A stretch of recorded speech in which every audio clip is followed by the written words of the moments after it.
Terima kasih Bapak dan Ibu sudah menempati yang tempat duduk yang disediakan. Baik Bapak Ibu dan Baik Bapak dan Ibu sekalian, malam ini kita akan bersama-sama berdiskusi dengan saling menghargai setiap pendapat yang disampaikan. Sebelum saya mulai, pertanyaan yang akan saya tanyakan kepada Bapak dan Ibu sekalian, izinkan saya menyampaikan peraturannya di sini. Di sini saya akan melontarkan 2 pertanyaan, di mana masing-masing pertanyaan itu Bapak dan Ibu akan saya beri waktu 7 menit untuk menjawab dan saling menanggapi. Oh, banyak ada banyak ada 2 menit. 2 lawan 1. 2 menit apa berapa? 3 menit ya, 3 menit. Oke, saya beri waktu 3 menit. Maksimal 3 menit paling. Oke, 3 menit ya. Jika dirasa diskusi ini tidak kondusif, saya sebagai MC menyudahi diskusi pada malam hari ini. Bagaimana Bapak Ibu sekalian? Setuju setidaknya Bapak Ibu sekalian?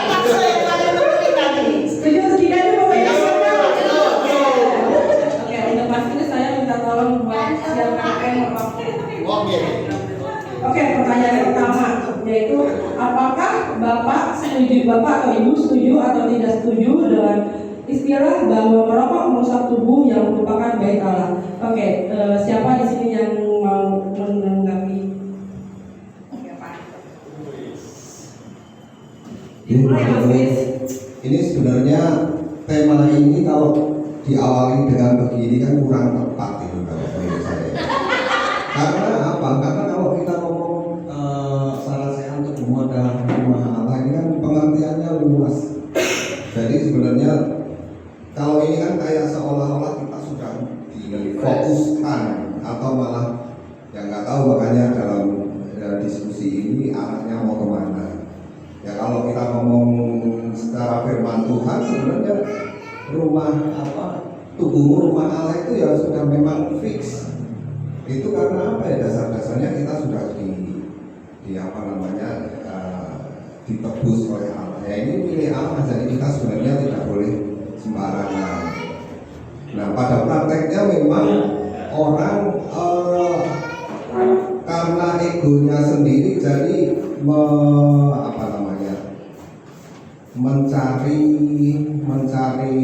mencari legalitas.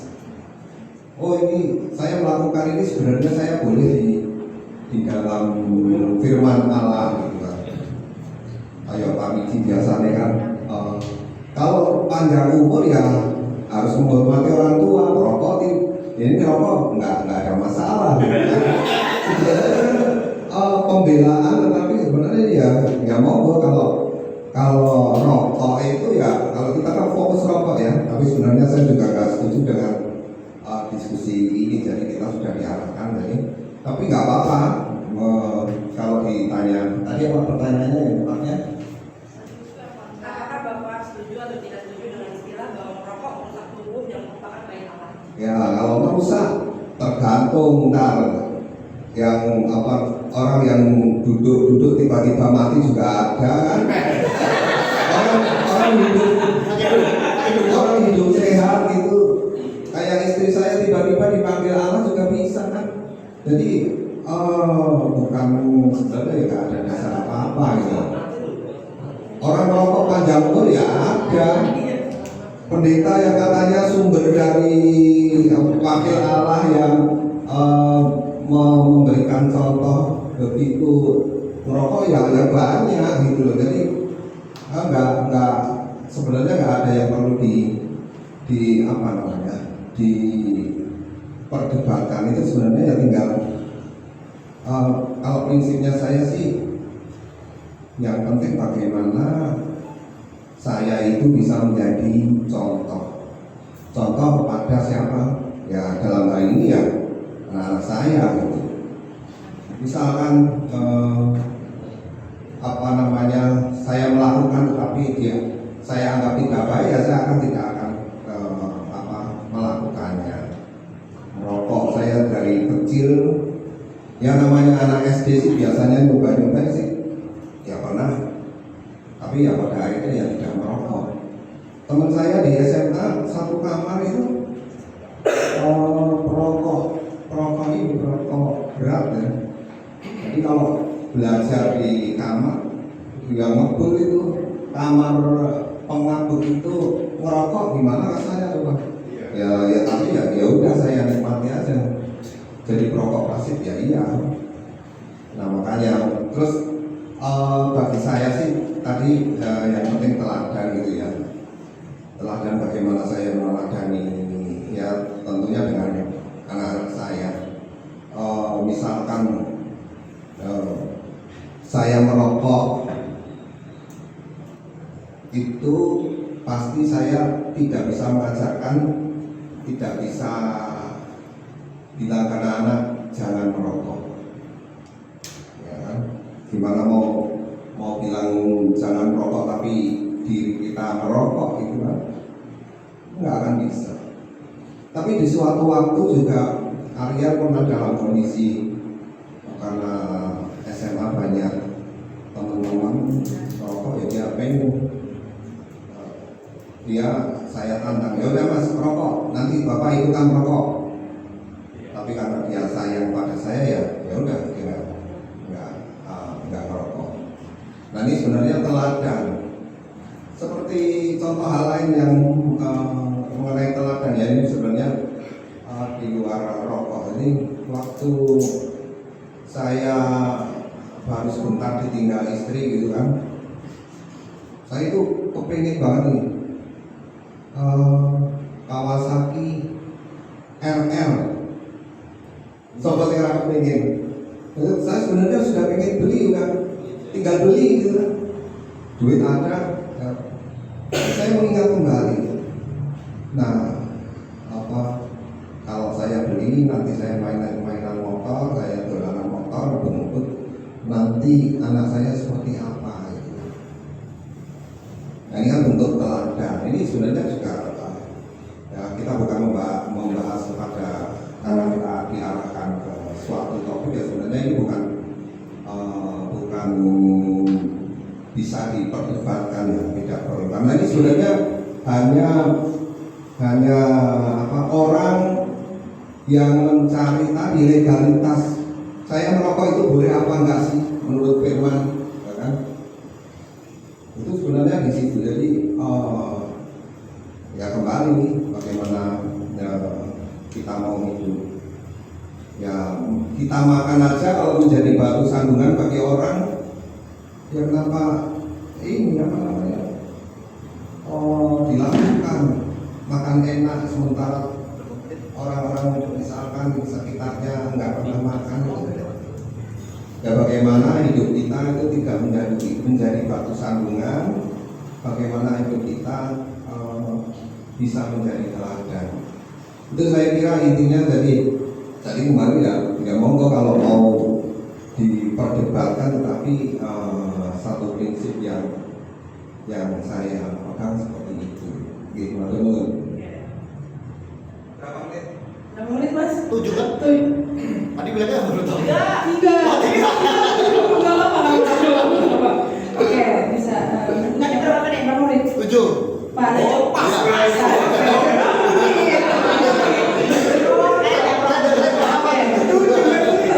Oke, sekarang berarti aku mau Mami ya.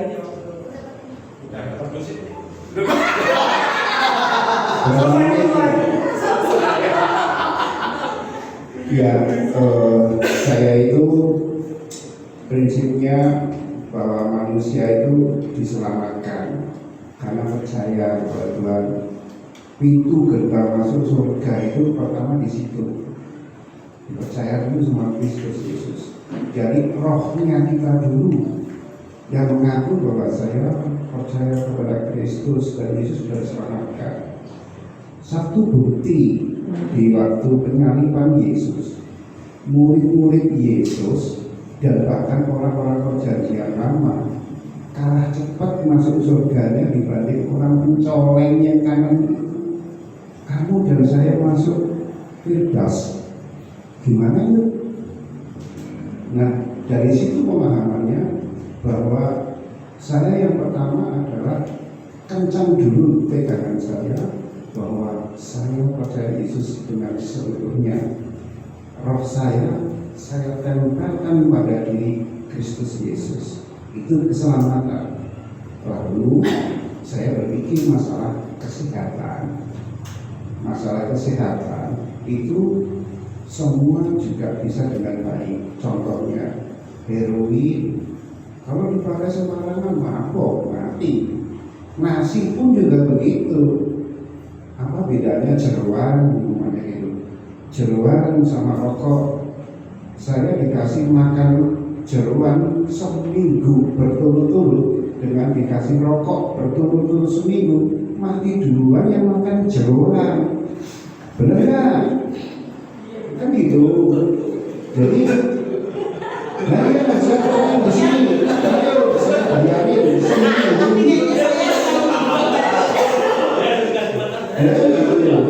Jadi kenapa saya nggak percaya kepada rokok itu?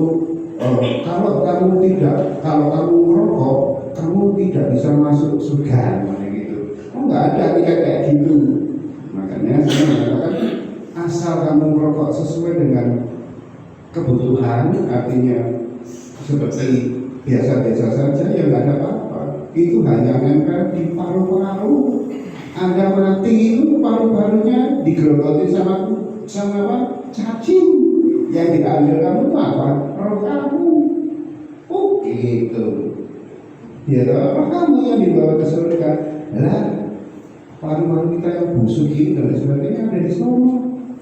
Itu pemahaman saya. Jadi saya kalau kesehatan benar, tapi itu bukan tiket untuk masuk surga. Matur nuwun. Jadi sekarang kita mendengarkan jawaban dari Bu Andri.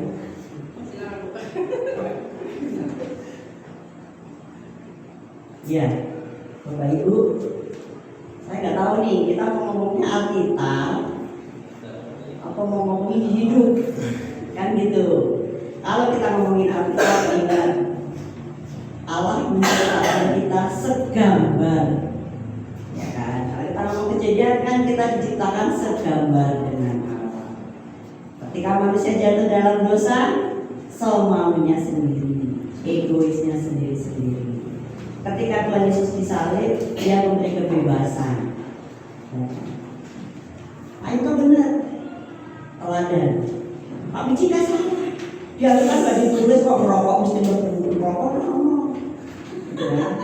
ya.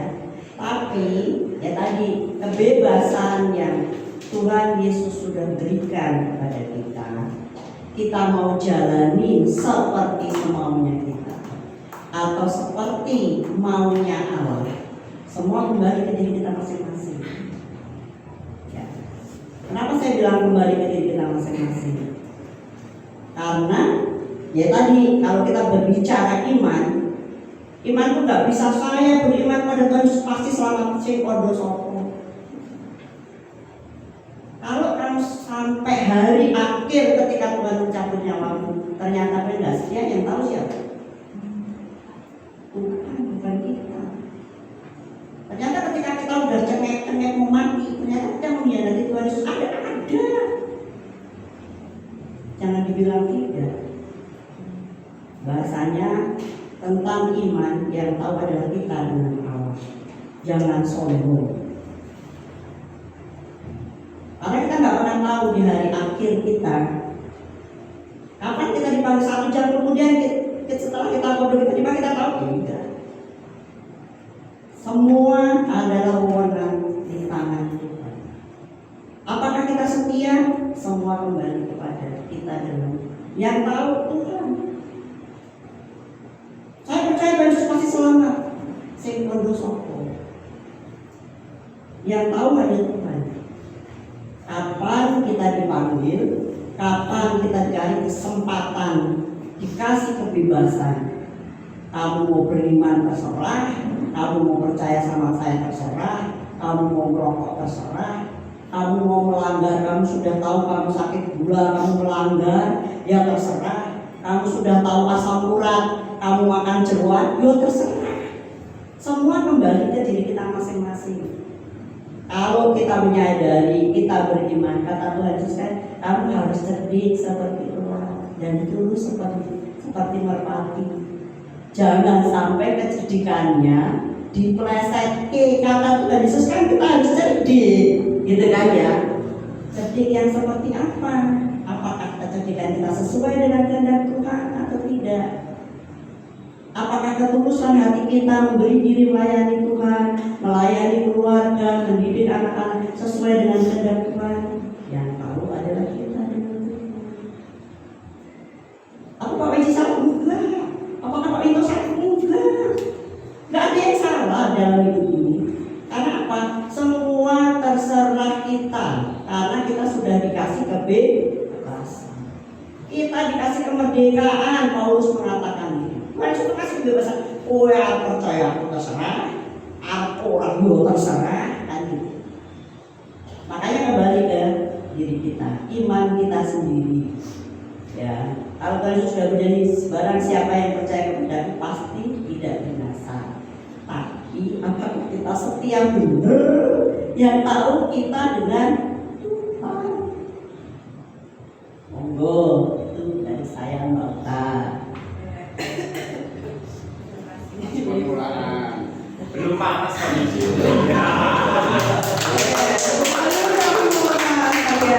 masih pendahuluan. Udah panas belum nih Bapak sekalian? Masih hangat, masih hangat. Apa dari salah satu dari Bapak di sini ada yang mau memberikan juga jawaban? Mungkin ada yang berbeda dari jawaban Pak Miji, Pak Rito atau Mbak Adri. Ada yang mau? Saya Oke. Nyampe nggak itu mikir? Enggak Baca. benar. Tingkat masuk HP. Oh, iya. Oh, panjang. Mantap. Terima kasih. Sebenarnya saya sudah seminggu yang lalu dari beberapa itu untuk menghadiri ini. Cuma saya lihat kalau kita bicara tubuh rumah Tuhan, ini tadi ada bicara sudah melenceng jauh lah. Ya, kalau saya bilang tubuh rumah Tuhan, terus kemarin ngomong masalah di situ ada masalah rokok, enggak nyambung. Benar nggak nyambung? Kalau kita bicara tubuh rumah Tuhan itu dalam arti kata kita sebagai benar dari Pak Ando tadi ngomong sebagai contoh. Rumah Tuhan itu apa? Untuk orang susah, gagal, kita bisa kasih saran, orang kelaparan, kita bisa kasih makan seadanya. Maksudnya di situ arahnya ya masuk ya, arah itu masuk. Tapi kalau tadi kita bicara masalah tubuhmu rumah Tuhan, nggak ada kaitannya dengan kesehatan Pak Miji, nggak ada. Apalagi dari batu ya. Tapi apa percaya Tuhan Yesus pasti masuk ke sopo sih ngomong itu keimanan dasar kita. Kita percaya Yesus ya kita masuk surga. Itulah dasar keimanan Kristen itu di situ. Nah kalau kita saya ngomong sopo, kalau Kristen ngomong tiga kabeh, kalau sih dulu ngomong Kristen gitu loh. Justru ini keimanan dasar seorang Kristen adalah percaya Yesus masuk surga. Lepas nanti kesombongan dia brengsek, itu ada hitungannya sendiri gitu loh. Jadi kalau masalah rumah Tuhan kok menurut saya untuk saat ini ya, nggak nyambung untuk kita bicara masalah rokoknya.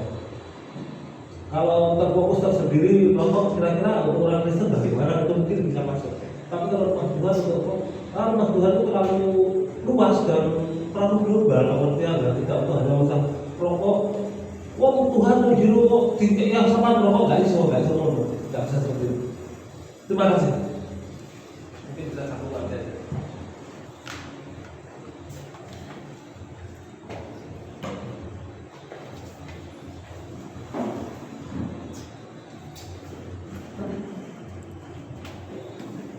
Ada lagi yang memberi jawaban?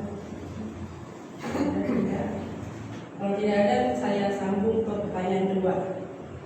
Oke, saya sambung pertanyaan kedua ya. Enggak dong. Kepanjangan saya bisa. 120. Ya, pertanyaan kedua karena di sini pertanyaan yang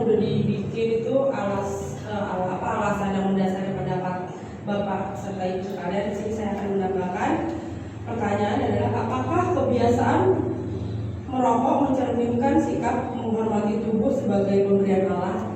Mengapa? Siapa duluan yang mau menjawab? Apakah kebiasaan merokok? Ini kan temanya tentang merokok kan, ini kan. Saya akan memberi pertanyaan. Apakah kebiasaan merokok mencerminkan sikap menghormati tubuh sebagai pemberian Allah? Mengapa?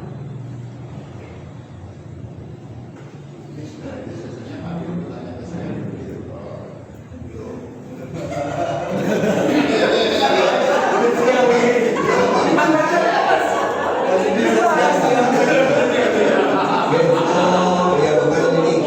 Sebenarnya tadi kan saya juga bilang tidak setuju dengan dengan diskusi. Kita akan belajar firman Tuhan, menggali dasar-dasar bagaimana tubuh ini adalah milik Allah, tubuh ini adalah rumah Tuhan.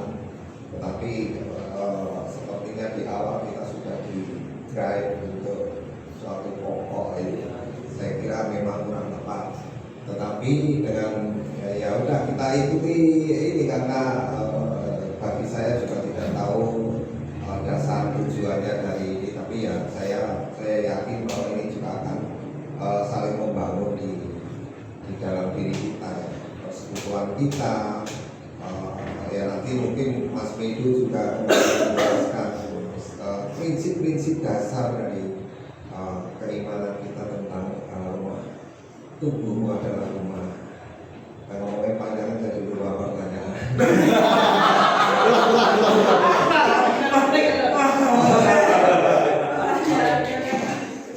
Apakah kebiasaan merokok mencerminkan sikap menghormati tubuh sebagai pemberian Allah? Ya, saya kira menghormati tubuh itu kan bukan hanya sekedar di sisi merokok ya, tapi bisa yang lain. Saya tidak tahu orang yang ketoknya kalem apakah itu menghormati tubuhnya apa enggak. Ya, nggak taunya apa namanya dia pemadat misalnya ya. Makanya ini ya pandangan kita masing pribadi bagaimana kita melihat bahwa ya kita bersyukur ya, kembali kalau tadi Pak Bu Andri bilang ya sebenarnya kita kan diciptakan segambar dengan Allah, harusnya seperti ini karena kita sudah berdosa, kita nggak dirusak, tetapi maksudnya gambar Allah itu rusak, tetapi dengan Kristus kita punya pemulihan kembali. Itu kan luar biasa ya. Sekarang kalau misalkan menghormati apa namanya ya merokok, pandangan merokok menghormati apa enggak ya tadi bagaimana memanfaatkan tubuh kita untuk kita bisa berkarya dalam mencerminkan Allah ya. mencerminkan orang merokok nggak mau bergereja, nggak mau ngapa-ngapain ya gunanya apa, padahal dia punya keahlian yang lain. Padahal kalau kita rela pun untuk misalkan kita konteksnya gereja ya bukan layar privat ya. Orang tubuhnya mau untuk gereja misalnya cuma nyapu itu ya sudah mencerminkan ucap syukur, bagaimana menghargai tubuh yang sehat untuk Allah, untuk persekutuan. Misalkan orang cuma bisanya ngelapi meja, ngelapi piring itu juga sudah luar biasa penghormatan atas keselamatan atau sesuatu yang dipulihkan atas dirinya, yaitu menghargai kesehatan juga, kesehatan yang diberikan orang tua yang tuyuk-tuyuk itu misalkan dia mau membantu gereja apapun itu juga salah satu penghormatan tubuh dia yang masih bisa untuk bagaimana berkarya. Saya memandangnya seperti itu. Jadi kalau ya itu ya memang jawabannya agak bias atau agak apa, tapi saya kira kita bisa melihat bagaimana cara pandang kita masing-masing pada tubuh kita ya. Jadi itu aja mungkin terlalu lama 5 menit aja 3 menit. 3 menit sudah Mas. 3 menit. Ayo. Ini 3 menit mas. Oh, ini.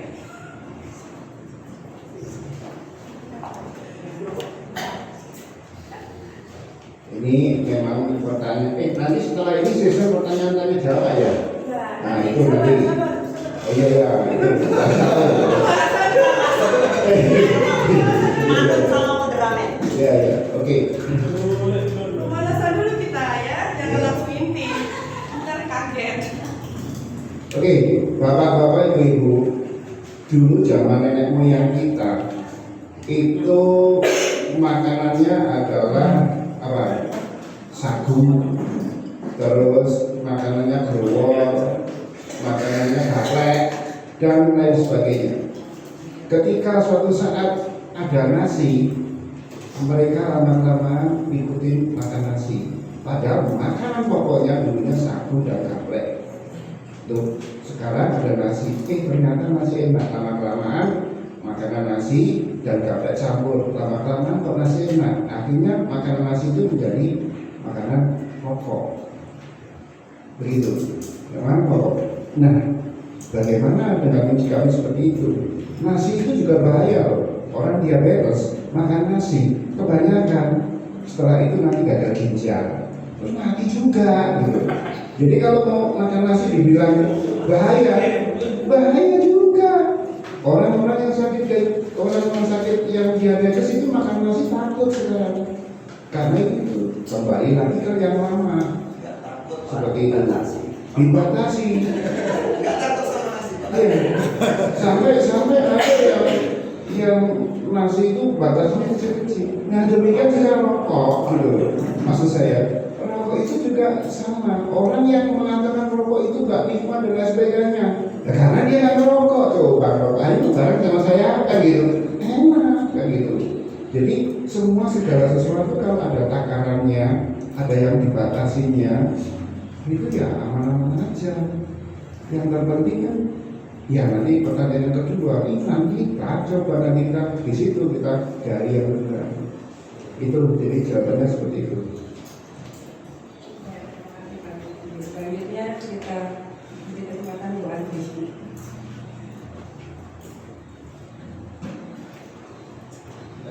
Pertanyaannya kan, apakah merokok mencerminkan atau tidak? Ya kan, tiap hari merokok itu apakah dia mencerminkan? Tadi kembali lagi ke saya. Mencerminkan atau tidak? Itu kan kembali ke kita. Nek wong sing seneng merokok, ya mencerminkan. Kita dapat ujian. Rokok kalau semua podo seperti porsinya bener. Iya enggak? Bagi yang nggak merokok, enggak lah, kan gitu. Tapi kalau kita mau berbicara sesuai dengan Alkitab ya sama seperti yang saya katakan tadi. Ingat penciptaan, ingat keselamatan. Ya. Tadi Pak Gayus, terima kasih untuk kritiknya. Benar, kita sebagai orang dasar orang Kristen adalah beriman. Kalau Tuhan Yesus sudah rela mati disalibkan. Tapi apakah kita selamat atau tidak? Kalau saya kembali, itu istilahnya mandat paling dulu adalah Tuhan. Ya. Saya kayak dari orang Kristen mengaku Kristen, ning ra tau dijo kayak itu dari katakan. Apa gunanya itu orang Kristen? Kalau kita menjaga tubuh kita ini adalah baik Allah, dia gunakan dengan baik. Semua kembali ke, kalau saya begitu dari pribadi ya, iman kita menghayati dengan firman Tuhan, kepercayaan kita mengatakan percaya sama Tuhan Yesus, apa yang sudah kita lakukan, sebagai ungkapan syukur kita apa yang sudah kita lakukan, itu adalah cerminan. Semua kembali ke kita, bukan kepada siapa-siapa. Ya, keyakinan kita bahwa kalau kita percaya pada Yesus pasti kita diselamatkan, dia monggo. Gitu. Karena itu adalah iman yang berbicara adalah antara kita dengan Tuhan. Kalau saya berbicara, yang gereja yang berasal nggak bisa, iman dia sendiri kok. Tapi saya punya iman yang kamu sudah beriman kepada Tuhan Yesus. Kebiasaan merokok itu apakah menurut apa? Dia nggak menghargai bait Allah atau nggak menghargai tubuh yang menjadi bait Allah. Ya terserah, kembali ke diri kita masing-masing. Kalau saya bilang, ya kamu nggak menghargai bait Allah, menghakimi saya. Lah kowe sapa lho kamu menghakimi? Apakah kamu sudah benar kamu ngomong begitu? Kan tetap begitu dong. Coba saya ngomong begitu sama Pak Roy sama Pak Wiji. Bu Andi sama Pak Bondan rokok. Rokoknya enak. Kan gitu. Coba Pak Indus, rokok kalau ngopi kalau rokok enak. Ya kan? Menghakimi saya bukan hak saya untuk menghakimi. Monggo kembali ke diri kita masing-masing. Kalau kita menyadari bahwa ternyata merokok itu nikmat, ya ini dunia yang harus saya nikmatin. Ya, maka kalau saya bilang, tadi Pak Wiji mencontohkan penjahat yang di kanan kiri Tuhan Yesus kalah lalu sama ahli Taurat, dia penjahatnya langsung selamat. Ahli Taurat mesti dia selamatkan gitu. Sama dengan kita saat ini kalau kita mau berbicara begitu. Apakah kita menjadi ahli Taurat? Apakah kita ini penjahat seperti yang di kiri Tuhan Yesus, di kanan Tuhan Yesus? Atau apakah kita ya saya ya begini, iman saya ya begini, gitu kan? Semua kembali ke diri kita masing-masing. Terbuka, ini salah saya. Jadi kita saling terbuka bagaimana kita mengimani. Sebenarnya ini bukan salah saya, bawa KPA ini Pak. Kan kita sudah banyak berbicara tentang Alkitab sebenarnya. Ya, itu kalau dari saya. Terima kasih Bapak. Terima kasih. Kita beri tepuk tangan dulu. Setelah ini tanya jawab. Sabar. Ya. Oke. Baik, terima kasih Bapak Ibu sekalian. Sekarang kita memasuki sesi yang paling ditunggu-tunggu oleh Bapak Wiji ya. Bapak Wiji. Jadi peraturannya masih sama ya Bapak Ibu ya. Jadi untuk pertama saya persilakan Pak Wiji ya untuk bertanya dan menanggapi pertanyaan-pertanyaan dari Pak Niko atau Bu Andi. Ya, saya tanya berarti ya. Ya. Siapa buat diri? Kalau orang Farisi harus siap. Saya akan Oke, saya akan buka pertama perjanjian lama dulu. Tubuhmu rumah Allah, selalu ditemukan tubuhmu rumah Allah. Oke, saya melihat kalau rumah Allah berarti tabernakel atau bait suci zamannya Yesus. Di sana itu ada 3 ruangan. Ruangan yang lataran, ruangan kudus, ruangan maha kudus. Di dalam ruangan maha kudus itu ada yang namanya tabut perjanjian. Di dalam tabut perjanjian masih ada lagi yang namanya 2 log batu dan tongkat Harun. Nah, karena Allah itu sudah nggak mau nih, sudah tabernakel seperti itu, dirubah menjadi tubuhmu rumah Allah. Pertanyaan saya, kalau rumah Allah berarti kan Roh Kudus. Roh Kudus itu nempelnya di mana? Di tubuh kita. Apakah itu nempel di hati kita, organ kita, sehingga ketika orang tersebut sakit serosis atau sakit hepatitis, wah orang itu sakit, Roh Kudusnya lebih sakit. Kalau di paru-paru, ternyata paru-parunya istilahnya hilang satu karena banyak rokok, wah Roh Kudusnya hilang separuh, kan gitu. Terus gimana kalau Roh Kudusnya menempel di ginjal, punya gitu, wih, dia sudah gagal ginjal, berarti Roh Kudusnya sudah mati. Yang paling gawat satu, kalau Roh Kudusnya nempelnya di rambut, tiap 3 bulan sekali Roh Kudusnya dipotong-potong. Ya, jadi kata-kata Roh Kudus ini nempelnya ada di mana nih? Di organ kita, tubuh kita, gitu. Nah, setelah itu tolong jelaskan, matur nuwun. Oke, Pak Menur, ini benar-benar orang Farisi. Kalian jelata. Oke, Bapak Ibu, tapi gini, ini sebenarnya apa yang dipikirkan Allah itu. Allah sebenarnya kan maha luas, maha tidak terselami, kata-kata yang paling tepat. Tetapi kita mencoba nih Pak Wiji, mencoba bagaimana Roh Kudus itu nempel gemblok gitu kan. Ya ini kan pemikiran istilah Allah yang maha luas kita tidak terselami, tetapi diartikan hanya sempit itu artinya. Seperti ini, seperti kalau saya waktu dalam kondisi apa namanya, ya, maksudnya dalam kondisi ya bersusah bersedih itu ada satu kata-kata yang luar biasa menurut saya ya.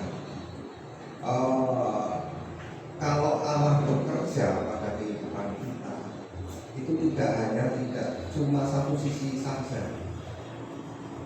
Maksudnya ini ada ya kayak ini kembali saya mengingatkan kehilangan saya. Jadi pada saat itu saya memang mempunyai kerinduan bagaimana mencarikan ibu bagi anak-anak ya, termasuk ya saya ajarkan untuk berdoa tiap malam bersama-sama. Nah, dalam kondisi itu salah satu teman saya bilang ya, kalau cuma masalah jodoh itu gampang, tapi Allah itu bekerja itu tidak kayak pemikiran kita aja gitu loh.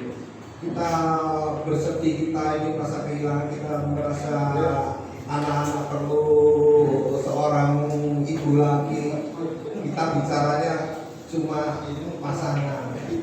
Itu kan pemikiran kita gitu kan.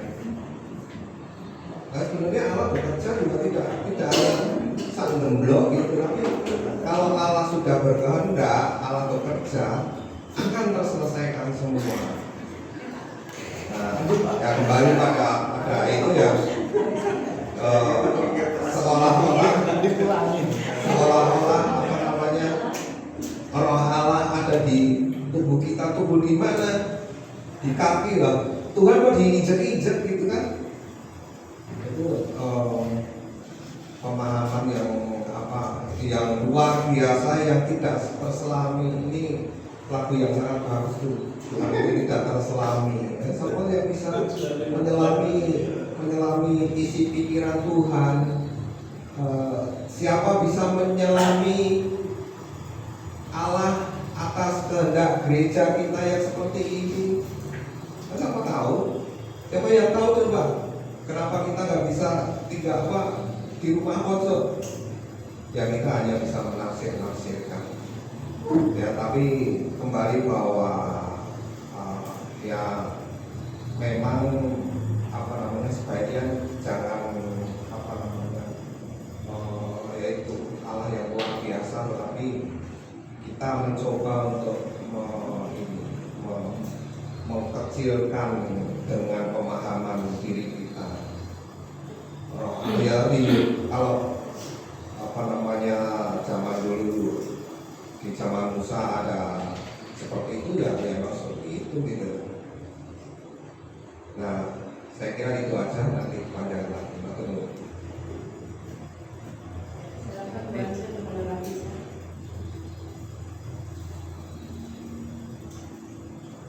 Bingung kalau ngomong sama orang Parisi.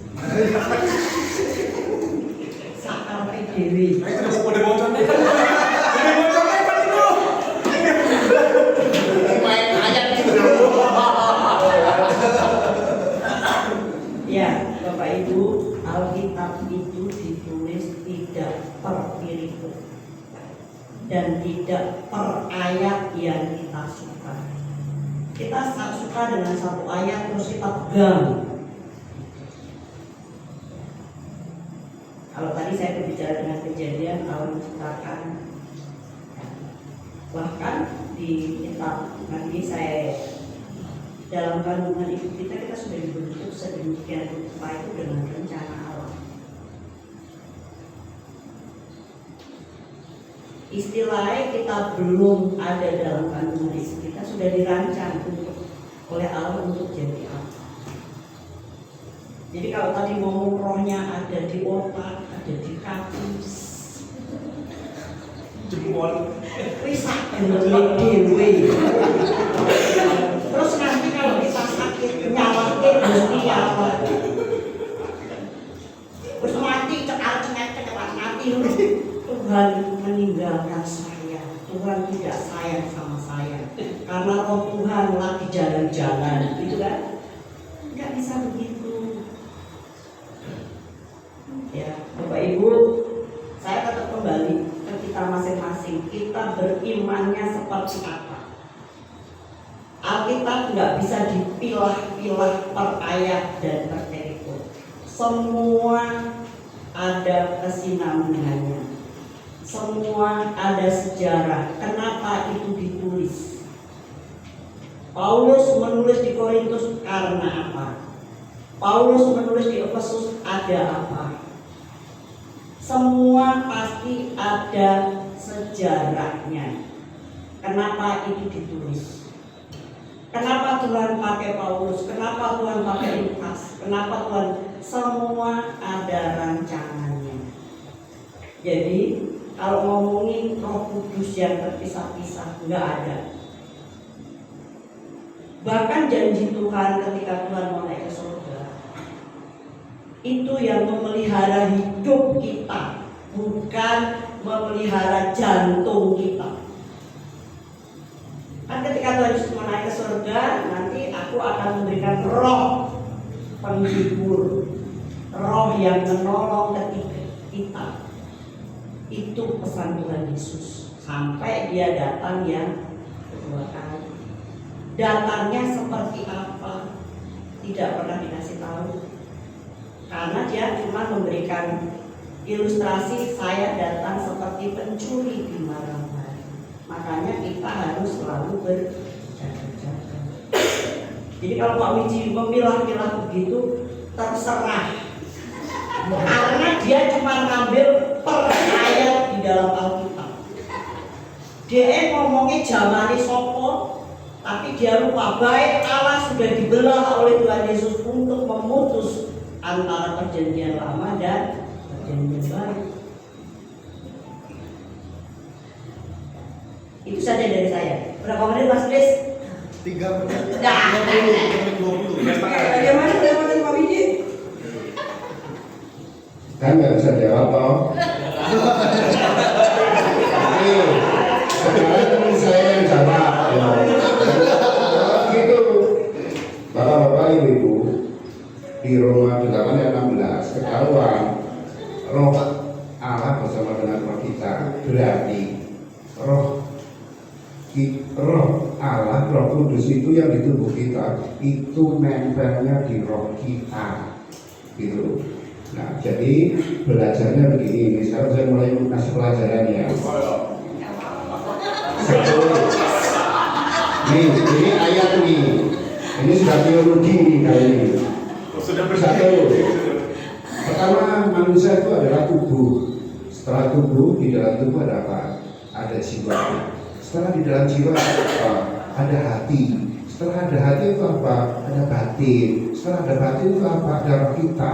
Nah, roh kita itulah roh Allah yang nempel, sama seperti tabernakel tadi itu. Satu seperti itu ya. Sehingga sebetulnya Allah itu mencari apa sih di akhir dunia ini? Allah itu mencari penyembah-penyembah roh dan kebenaran. Saya tanya, terus asal rokok kemana? Itu arah yang mau ke situ sebetulnya. Ya kan gitu, sebetulnya mau ke situ gitu. Ya, udah itu. Nah, oke. Nah, bapak-bapak ibu,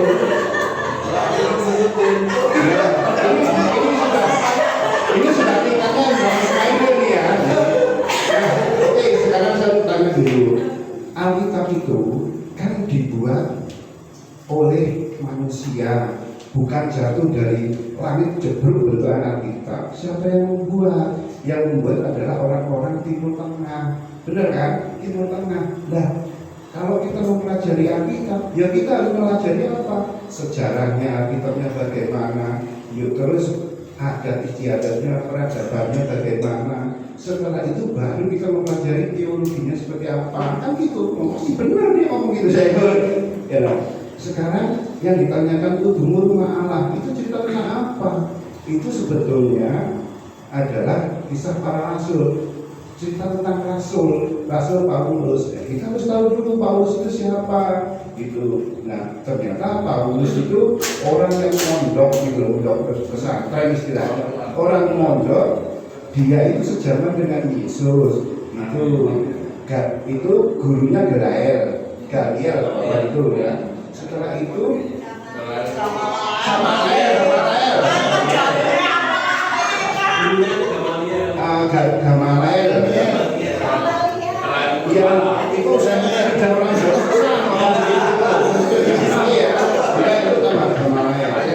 Oke, kita paham semua. Terus dia itu tukang apa sih? Tukang tenda doang, tukang bikin tenda. Setelah itu, nah, ya tukang bikin tenda itu. Setelah itu, karena dia itu sekolah kitab sama orang paling topnya Taurat, itu umurnya sama Yesus itu selisih 10 tahun, 20 tahun, masih muda Paulus. Nah, setelah dia tamat, tahu nih Yesus kok setiap kali membina Taurat dan lain sebagainya, makanya dia minta surat dari polisi agama, gebukin orang-orang Kristen gitu. Setelah itu kalah ilmunya sama Yesus, datang kamu kok gebukin aku tobat kan gitu loh. Nah sekarang Paulus juga orang yang jenius, dia tahu setiap kota-kota yang didatangi itu ada pergumulannya sendiri-sendiri. Galatia mengenai itu. Pergumulannya apa? Galatia itu ya itu legalitas. Dia mengatakan kalau kamu cuma jadi orang Kristen mengaku percaya kepada Yesus nggak bakalan masuk surga. Karena apa? Karena kamu harus iman, kamu harus ikutin Taurat. Jadi dia tetap ngomong Taurat, itu baru tambah Injil. Itu Galatia. Korintus ini apa? Kita harus tahu latar belakangnya juga. Oh, ternyata Korintus itu pelabuhan, kota besar. Di sana kalau dibayangkan saat ini ternyata Las Vegasnya sekarang. Tahu nggak Las Vegas? Waduh, oh kayak begitu. Nah setelah itu nah Paulus lihat seperti itu. Di sana ternyata dosanya bukan merokok, tapi prostitusi, seks bebas, percabulan, iri hati, senang sama ibu tirinya. Itu yang memang di dalam Paulus mengatakan dosa-dosa seperti itu tidak diwariskan masuk kerajaan Allah. Dia sudah ngomong itu gitu loh. Jadi, nah kok tahu-tahu ada legalitas rokok jadi nggak masuk surga? Ya, bingung saya jadi gitu. Atau belum? Ada yang mau menanggapi dari Bapak Ibu sekalian? Oh, wanita lagi. Bapak Ibu, ini Pavici apa namanya pergurunya banyak ya, termasuk di pinggir apa danau mana? Salatiga. Nah itu Kalau dia navigator, kalau saya pesan. pesat itu kan di Salatiga di sekitar itu.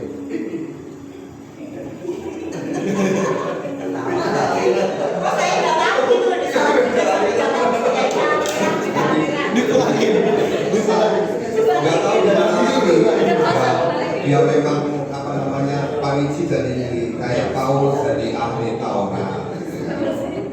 Lagi saya kira PR bagi Mas Medo ini kan pengetahuan Alkitab itu sangat luas. Kita harus tahu backgroundnya, kita harus tahu apa namanya sejarah Israel itu sebenarnya apa sih hubungannya dengan keselamatan. Bagaimana Israel menjadi umat pilihan Allah itu seperti apa? Nah itu sebenarnya kan PA yang memang harus di apa? Kita sama-sama belajar nanti. Kalau Pak Isi sudah pintar ya alhamdulillah ya. Ya semua lain kayak sama itu ya siap. Dulu saya sekolahnya bukan teologi jadinya beda. Gurunya banyak gitu. Aku ngomong terus sih orang tegas. Tapi terima kasih. Biar seru. Apa namanya Pak Vici gitu ya. Karena saya kenal juga Pak Vici itu tahu nggak? Cuma celana koloran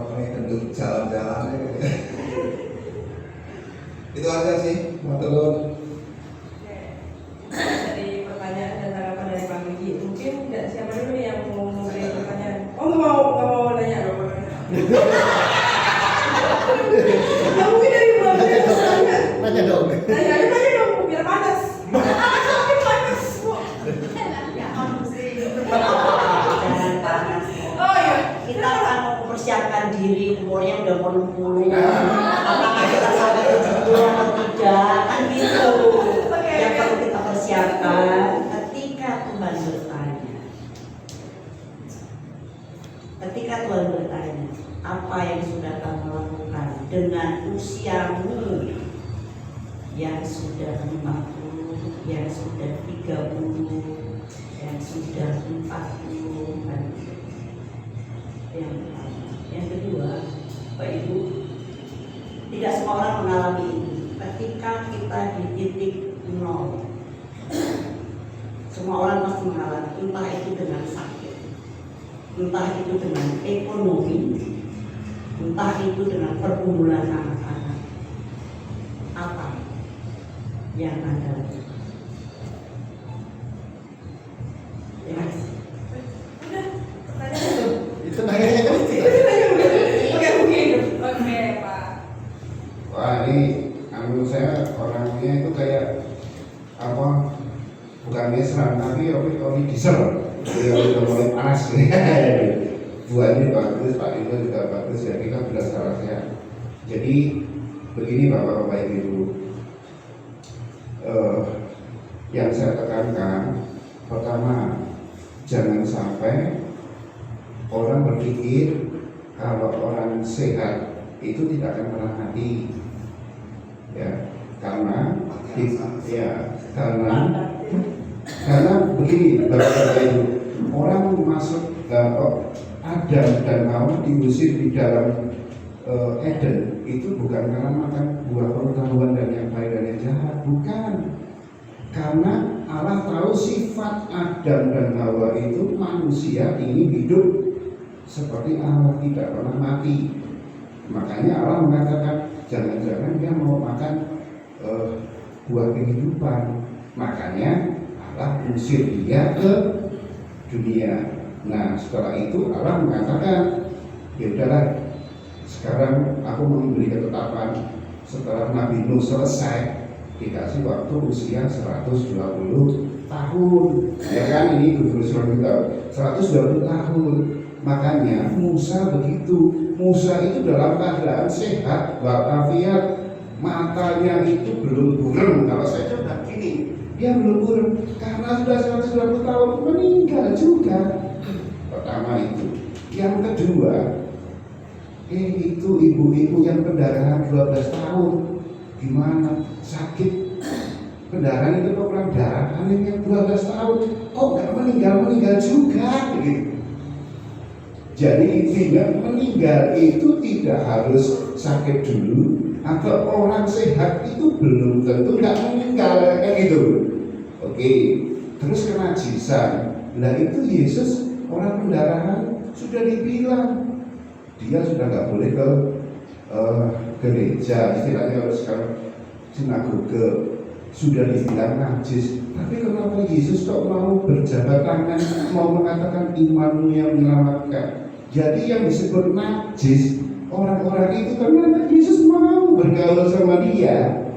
Nah kalau saya merokok dibilang najis, Yesus mau bergaul sama saya gitu. Ingat gitu.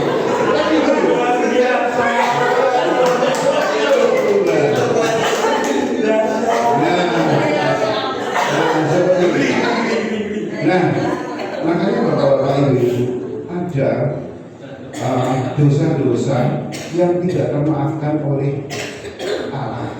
Itu apa? Percabulan dan lain sebagainya. Itu sudah ada ditulis di dalam firman Tuhan. Nah, kenapa kok Tuhan mengatakan, hei kamu begini-begini, aku tidak kenal kau? Ya tak kenal lah, orangmu tidak kenal bilang kudus. Coba kalau kita setiap hari ngobrol roh kita kepada Allah, kepada Roh Kudus, ya dia kenal kita. Jadi yang cara memperbaikinya bukan dari luar ke dalam, tapi dari dalam ke luar. benerin dulu roh kita, sendirikan dulu roh kita kepada Kristus, kepada Yesus. Setelah itu roh itu benerin batin kita yang baik dan lain sebagainya. Setelah batin benerin hati kita kepada orang yang baik-baik aja gitu. Setelah hati baru yang namanya tubuh kita. Kalau kita benerin dari depan tubuh kita dan lain sebagainya, udah kayak Farisi itu udah bagus begini, ternyata roh kita tidak kenal sama Yesus. Contohnya Farisi, kelihatannya itu kudus minta ampun, kayak suci minta ampun, tapi dia tidak bisa membedakan antara roh Yesus sama roh Beelzebul. Kan bingung. Nah iya kan, ini jangan-jangan dia menyembuhkan itu dengan roh Beelzebul. Kalau dia kudus pasti rohnya dia kenal sama Allah, tapi dia tidak kenal. Begitu. Jadi kita itu disebut kudus karena apa? Kudus itu kan artinya begini. Ini bahasa Ibrani, kados, ya. Benar nggak Mas Bedo? Kudus itu kados bahasa Ibraninya. Artinya apa sih? Dipisahkan, diperuntukkan, serupa. Kayak seperti cincin pernikahan. Kalau kita belum pernah nikah, kita sudah nikah, dia nggak apa-apa mau bergaul kepada siapapun. Tapi setelah dikasih cincin, maka ini dipisahkan. Setelah dipisahkan, baru lama-kelamaan karena kumpul, maka sifatnya suami istri pasti akan mirip, gitu loh. Nah, saya orang Kristen begitu. Saya dipisahkan oleh dunia ini karena saya dimateraikan. Karena kenapa? Dimateraikan karena aku percaya. Nah, setelah dimateraikan, untuk siapa? Ya untuk Yesus. Karena untuk Yesus, maka sifat-sifat saya akan mirip sama seperti Yesus. Maka Yesus akan kenal saya, gitu. Matur nuwun. Jawab. Oke. Mungkin dari Pak Arisa dan Bu Andri ini menanggapi. Kan dijawab ngomong izin. Mungkin Bu Andri mau menjelaskan atau apapun kemarin.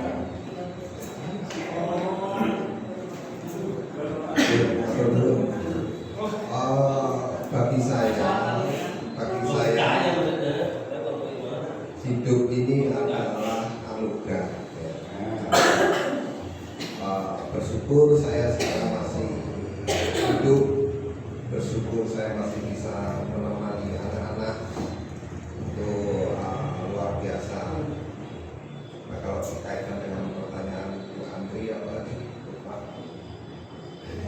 Apa yang sudah kita lakukan ketika kita dipanggil Tuhan di usiamu sampai mencapai usia sekarang? Ya saya berusaha apa yang saya lakukan ya tentu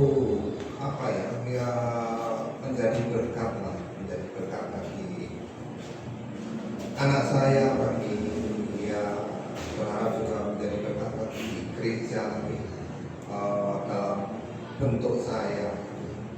Jadi yaitu luar biasa. Tentang kehidupan saya ya hanya Allah yang menyediakan segala sesuatu.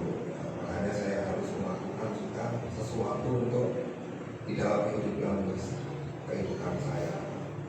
Itu mawon. Mungkin dari Bapak Ibu sekalian ada yang mau menanggapi atau memberikan pertanyaan untuk Pak Wiji, Pak Arito, atau Bu Andri? Oh ada dua. Siapa dulu nih Pak? Anton apa Pak Abed dulu nih? Oke Pak Abed dulu.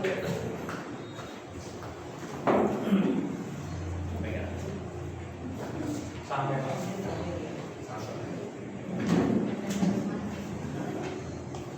Terima kasih Bapak dan Ibu. Mungkin saya mengembalikan konteksnya ke sana siang saja. Saya sebulan ini Bapak Ibu menerima customer karena di tempat saya itu open house gitu ya. Jadi saya punya kebiasaan baru. Setiap ada tamu saya ikut nimbrung ngopi ya, gitu ya. Jadi pagi ketemu tamu ngopi, nanti agak siang ketemu lagi tamu ngopi. Dan ternyata setelah saya evaluasi Bapak Ibu, dari kebiasaan saya ngopi sebulan ini itu mempengaruhi gaya tidur saya, gaya istirahat saya, gaya makan saya, dan kesehatan saya cukup terganggu. Saya kemarin donor darah, itu tensi lumayan tinggi 160 dan asam urat juga lumayan tinggi. Jadi artinya saya akhirnya mengevaluasi apa yang kira-kira yang membuat seperti ini gitu ya. Biasanya ketika ditanya dokter ya oh iya dok, saya sebulan ini ada kebiasaan seperti itu. Akhirnya ya kami coba merubah pola itu supaya ya kondisi saya normal kembali. Artinya Bapak Ibu, saya menyadari bahwa ketika saya menyerahkan pada Tuhan ya saya ini sebagai perawat saja. Jadi tubuh dan jiwa saya ini adalah milik Tuhan sendiri dan kemudian saya hanya itu merawat. Ya tadi benar memang disampaikan Pak Puji, tidak merokok ataupun makanan pun saya juga mengalami Bapak Ibu. Makanya karena saya nggak bisa menjaga dan merawat dengan baik, ya badan saya nggak ideal secara berat badan dan yang jelas pasti apakah memberi dampak yang kurang baik bagi tubuh saya. Oleh karena itu saya juga ingat dulu bapak saya itu jujur ya saya nggak merokok itu karena saya sakit hati sama bapak saya. Dulu bapak saya merokok, artinya anak ada keinginan untuk kuliah, tetapi bapak saya menikmat dengan rokoknya yang 2 bungkus tiap hari gitu ya. Akhirnya kita ada ya sedikit kontroversi itu. Nah, di akhir bapak saya nggak ada itu karena sempat nggak bisa bicara ya, karena terakhir itu umur 70 bapak saya sakit paru-paru ya istilahnya udah stadium 4 gitu ya. Itu menyampaikan karena sudah nggak bisa mengucapkan dengan kata-kata, mengirimkan surat dengan tulisan tangan dia bahwa dia yang nyesel istilahnya dia walaupun setelah dinas dari Angkatan Udara ya kira 20 tahun lalu dia ikut aktif dalam pelayanan jadi majelis mungkin ya sering banget gitu ya, tetapi satu itu yang beliau tidak bisa hentikan, tetapi di menjelang ajalnya sempat mengirim surat yang nyesel bahwa dia tidak bisa memberikan contoh pada anaknya masalah menjaga ibu sebagai perawat. Dari cerita ini saya bukan akan menghakimi atau menghasilkan ilustrasi bahwa itu memang kita sebagai perawat ibu ini agar supaya apa yang sudah Tuhan berikan itu ya kita menyadari bahwa tubuh ini perlu kita jaga bersama agar senantiasa kudus dan layak untuk Tuhan biasa. Ya mungkin itu saja, bukan pertanyaan, tetapi saya saja supaya dia ini jadi kembali ke fitrahnya saat sehat. Ya terima kasih.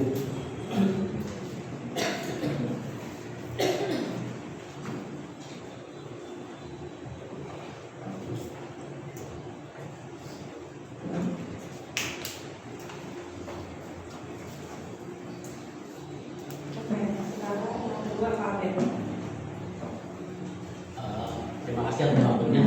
Saya berdiri karena saya pendek dan kelihatan.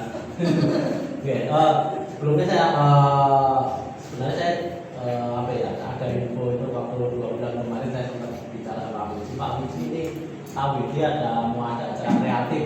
Acara kreatif ini akan dipersiapkan oleh satu wilayah dan tahun ini adalah wilayah 2. Jadi segala sesuatunya dipersiapkan wilayah 2. Sempat ngobrol sama Pak Puji, temanya saya pengen ini bahas ini, boleh silakan.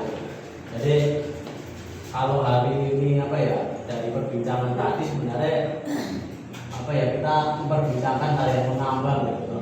Kalau boleh saya juruskan tema hari ini apa sih itu, mungkin saya akan ada timbul satu pertanyaan aja itu. Sebenarnya orang Kristen boleh merokok apa enggak? Sebenarnya kalau saya dengarkan dari Mbak Uta selaku MC itu kayaknya sepertinya mau mengarah ke situ. Sebenarnya orang Kristen boleh merokok apa enggak sih? Sebenarnya pertanyaan cuma itu aja. Jadi walaupun ini tadi kemana-mana karena tema yang tertulis juga tujuanmu adalah rumah Allah. Saya dari situ makanya saya sendiri merenungkan diri saya sendiri karena saya juga mengalami fase itu tentang merokok, pergumulan tentang merokok saya terus terang mengalami. Sewaktu saya SMP saya pertama kali merokok. Saya mau sharing jadi pertama kali saya merokok, saya coba merokok. Tapi ternyata ketika saya mencoba merokok itu rokok itu nggak enak, jadi saya melanjutkan merokok. Nah, itu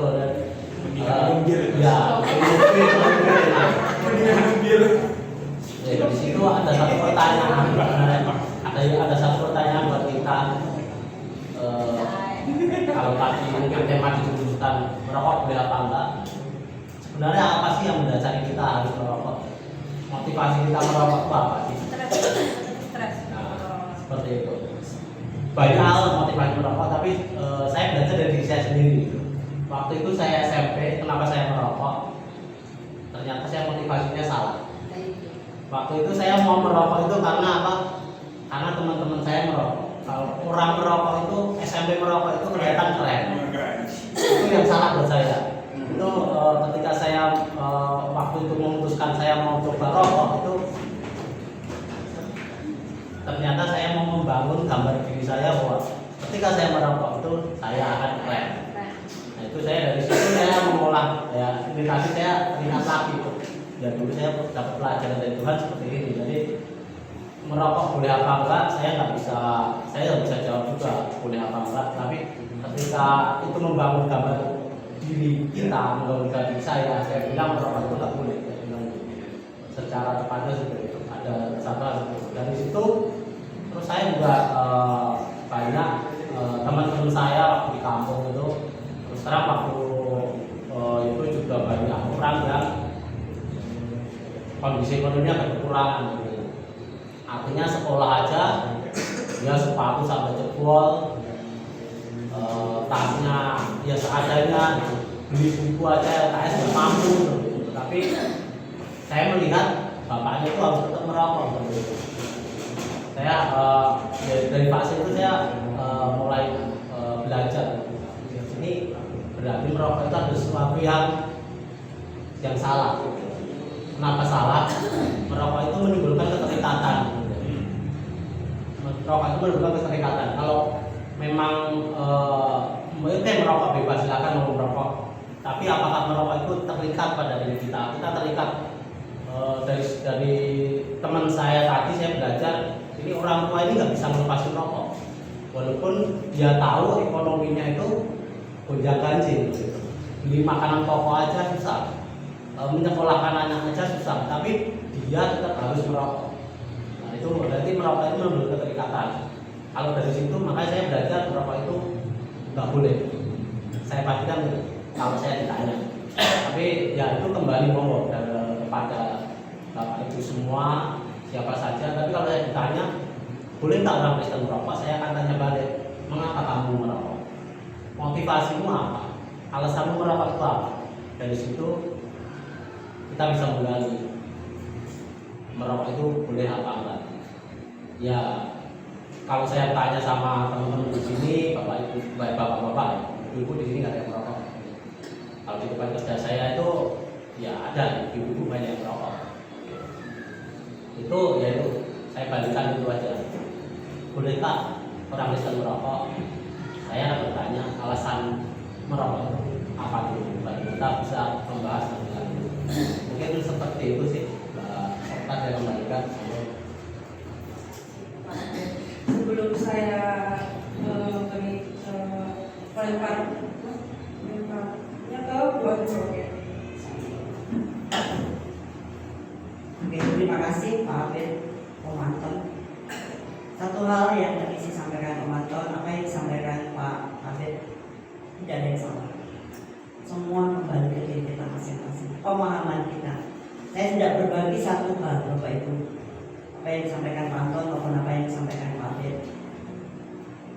Saya nggak tahu Mas Des tahu atau tidak. Pak Haryono itu pokoknya kuat.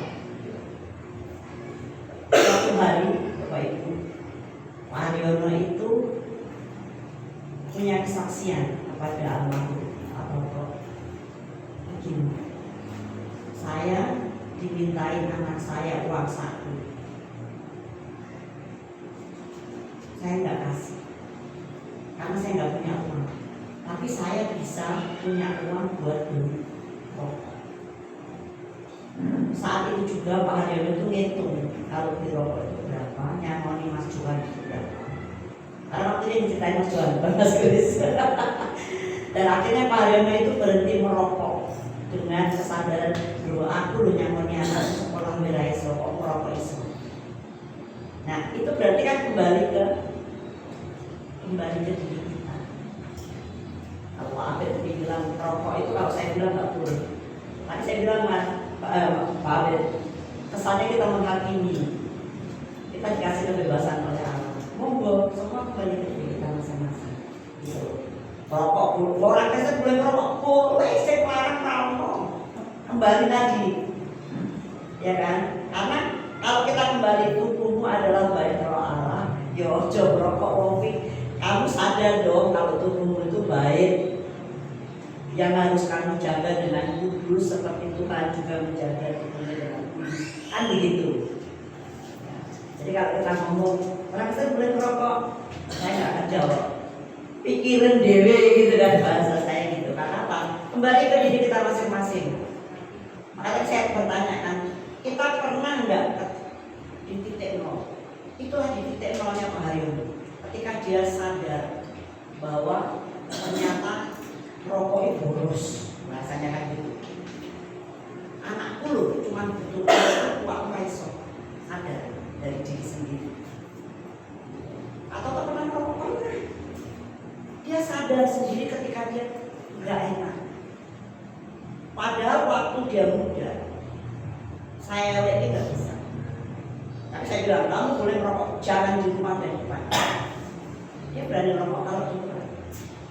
Tapi ketika nggak saya elek, dia sendiri sadar bahwa tubuhnya nggak begitu, gitu loh. Jadi kan kembali ke Pak Abed tadi bertanya, apa alasan itu? Kenapa harus? Kembali ke diri kita masing-masing. Bagaimana bahasa saya, iman kita berbicara dengan diri kita. Bagaimana hubungan kita dengan Allah. Saya percaya bahwa Tuhan Yesus menyelamatkan. Kembali. Tuhan Yesus sudah menjanjikan bagi orang yang percaya pasti selamat. Yang tahu adalah kita. Iman itu harus kita pegang, tapi kita nggak bisa. Aku percaya ini iman terbuai pelayanan orang yang berjual pokok mosok gitu. Tadi kita sendiri yang tahu bagaimana kita, bagaimana Tuhan. Kalau kita sadar untuk kita cara berdoa, ya mari kita jaga. Tapi kalau kita merasa bahwa dengan merokok saya sehat, ya monggo. Orang tua tuh merokok, ya monggo. Terima kasih Mbak. Ada lagi dari kami di perjalanan. Sampai jam berapa nanti? Oh, Aku mau beritahu. Maksimal 2 lagi kurang lah. Ya, aku.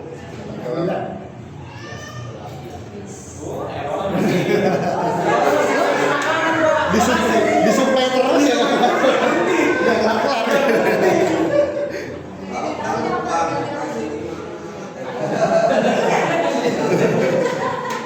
Kita jangan minum baju kasih coba kasih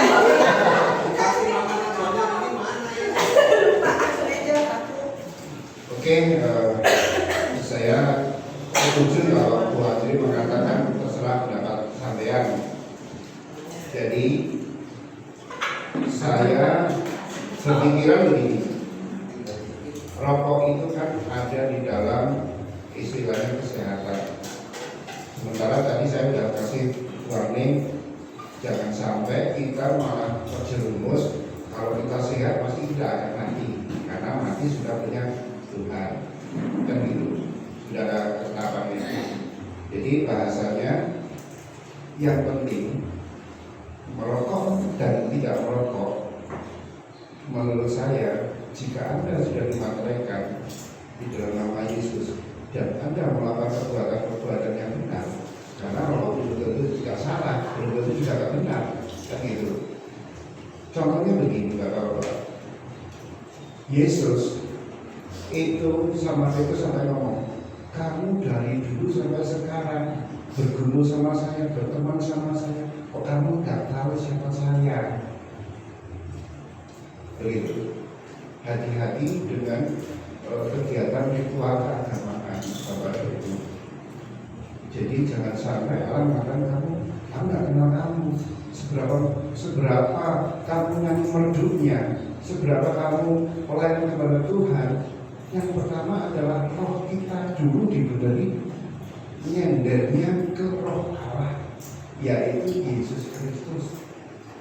Itu lalu apapun kegiatan kita yang di gereja ini adalah ucapan syukur kita bahwa saya sudah diselamatkan. Jadi usaha kita itu bukan usaha untuk diselamatkan, tapi kita sudah diselamatkan Allah, itu baru kita ucapkan syukur dengan perbuatan kita. Jangan sampai kita nggak merokok biar kata orang paling suci gitu, bilang paling sempurna, nggak bisa. Kudus itu nggak gitu.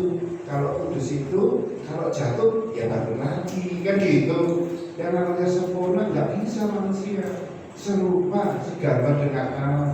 Jadi kita mirip dengan Allah, seperti itu. Maksudnya seperti itu. Nah, kayak seperti kalau piring itu loh, Bapak, piring gereja ditulisin nih khusus buat perjamuan kudus, nah, dikhususkan itu kudus. Makanya orang mau pakai itu kan jangan untuk perjamuan kudus, nggak usah kan gitu. Ya kalau kotor piringnya ya dicuci lagi kan gitu. Jadi kita tuh sudah dikhususkan, dipisahkan dari dunia ini, maka kita sudah istilahnya bersama-sama dengan Yesus, maka nanti kita muka dengan muka bertemu, kita akan serupa dengan Yesus. Amal persekutuan kudus, emang kalau amal persekutuan kudus di gereja itu orang kudus semua gitu, orang yang nggak berbuat dosa dan lain sebagainya. Iya, ternyata amal persekutuan kudus maksudnya bukan begitu. Maksudnya kita memang sudah dipisahkan dari dunia ini. Kita berkumpul, nyatanya di gereja berantem, nyatanya di gereja itu kan gitu. Jadi arti kudus ini yang harus dibenahi. Nah, masalah merokok boleh dan enggak sesuai kebutuhan. Bapak Narto itu enggak merokok, malah jualan rokok. Gimana ya? Dia dosa kan ya? Ya gitu loh. Jadi kan nggak bisa. Makanya pertama benerin dari dalam roh dulu, nanti sampai ke belakang, sampai ke akhlak, tarbiyah dan sebagainya. Jadi tubuh kita jangan seperti Farisi yang mengatakan dia tubuhnya bagus semua, persis semua, tapi nggak bisa bedain ini roh Beelzebul sama roh Yesus, kan gitu kan bingung saya. Kalau kita anak-anak Allah pasti tahu Allah seperti apa, pasti tahu roh Kristus itu seperti apa. Atau belum? Tidak ada lagi? Kalau tidak, oke, Ibu. Bapak Metro. Kita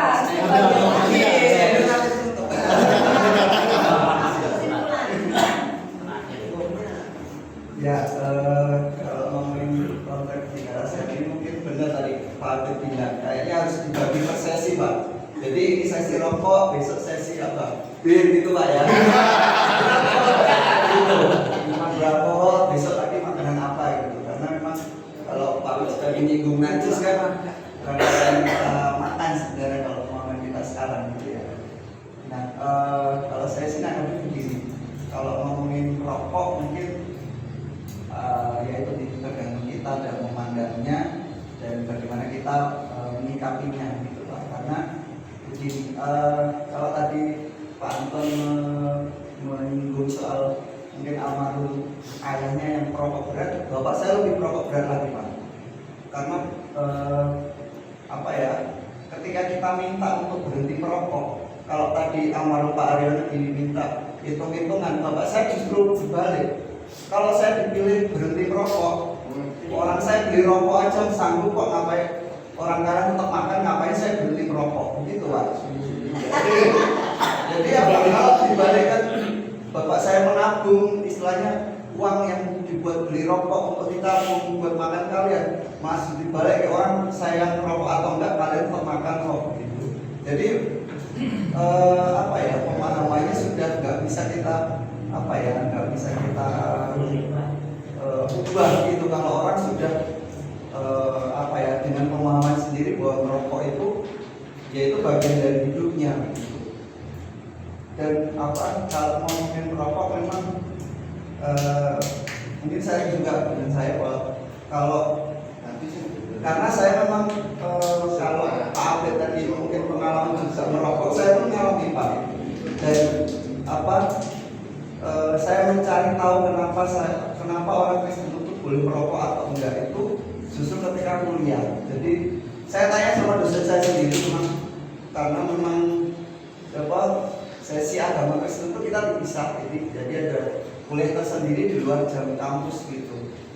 Dan saya tanya pendetanya begini jawabnya, Mas, kalau kamu tanya saya rokok dan saya pendeta, sebenarnya jawabannya kembali ke diri kamu sendiri. Tapi kalau saya ditanya kenapa saya merokok, pemahaman saya begini Mas.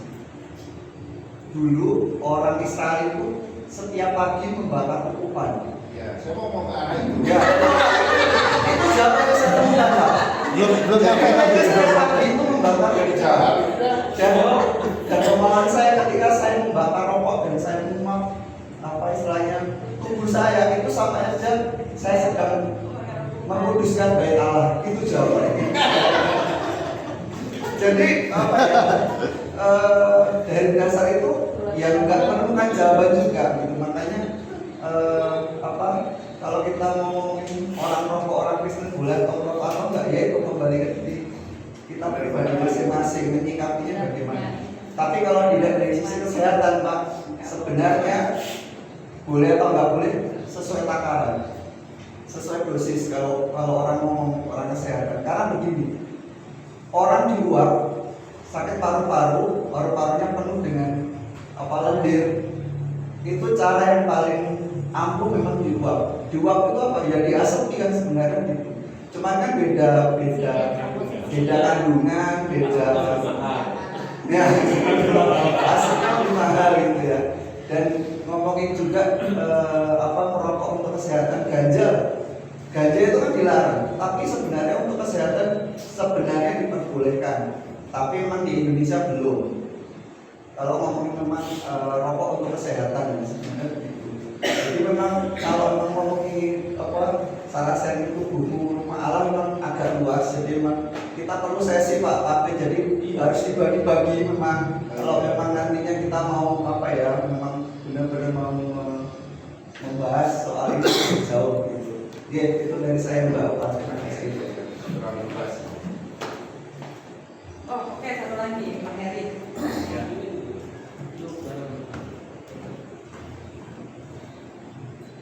Baik, terima kasih Bapak Ibu semua. Kalau dari saya sendiri, dari pelayan salah sehat ini tubuhmu rumah Allah. Kalau saya ini di dalam salah sehat ini mencakup membagi 3 aspek. Yang pertama dari sisi rohani, yang kedua dari sisi ekonomi, dan yang ketiga dari sisi kesehatan. Nah, yang pertama dulu dari sisi rohani. Memang semua agama pasti melarang kalau umatnya itu merokok. Karena apa? Dia pasti ingin melihat kayak kita di gereja jemaatnya ini pasti hidup yang sehat. Karena dari teks renungan kita itu 1 Korintus berapa itu kan pasti melihat dari sisi tubuh itu adalah bait Allah. Nah itu kalau dari sisi rohani. Terus yang kedua dari sisi ekonomi, kalau semua manusia tidak merokok, ya bagaimana kalau dari sisi ekonomi? Contoh, kita bekerja di perusahaan rokok. Nah, kita bekerja di perusahaan rokok, tidak ada yang beli rokok. Iya, coba kita kalau seperti itu bagaimana coba? Nah, terus yang ketiga, Kalau dari sisi kesehatan, ya kembali lagi tergantung dari kita manusianya itu. Ya kalau memang kita orangnya perut keras, ya diarungi mungkin dengan makanan sehat, olahraga yang teratur. Ya mungkin ya tergantung kembali lagi dari diri kita sendiri bagaimana kita menyikapinya itu. Nah kalau yang saya sih sependapat tadi yang dibilang sama Bu Andri, semuanya itu kembali kepada diri manusia itu sendiri. Cuma kalau kita ada banyak larangan ini dan itu ya susah juga, karena kembali tadi ya dari sisi aspek itu, dari sisi rohani, ekonomi dan kesehatan. Kalau ada larangan ini dan itu ya gimana kita mau berkembang gitu. Ya pasti kalau ada larangan tidak boleh merokok, ya semua perusahaan rokok di Indonesia ini ya tutup 14. Ekonomi mata pencarian kehidupan kita bagaimana coba? Nah itu mungkin yang bisa saya sampaikan. Terima kasih. Nah ini dia. Nah ini gongnya. Ya, kalau merokok dari sisi rohani sebenarnya itu ya tidak boleh, itu merusak kesehatan tubuh kita karena tubuh kita adalah rumah kudus. Tetapi sekarang ada timbul rokok herbal yang bisa menyembuhkan penyakit. Nah, di satu sisi menguntungkan, di satu sisi merugikan. Karena apa? Rokok herbal ya mungkin mahal, ya. Tetapi di satu sisi dia bisa menguntungkan juga, bisa menyembuhkan penyakit. Nah, ya kalau kita bicara rokok ini sih nggak ada habisnya Pak. Itu tergantung diri kita masing-masing. Ya. Kalau habis ya beli lagi, makanya beda. Iya. Kalau udah sakit, udah ketemu nol, baru mulai ingat Tuhan. Ya, itu manusia. Ya. Tapi ntar udah sehat, lupa lagi. Kalau udah sehat, lupa lagi. Tapi ingat Pak Yunus di rumah sakit kita boleh ngopi rokok. Nah, kalau saya lambung. Kalau lambung udah sembuh, rokok boleh. Jadi itu aja. Satu sisi bisa mengurangi kita itu dengan adanya rokok herbal. Terima kasih. Oke. Pedagang.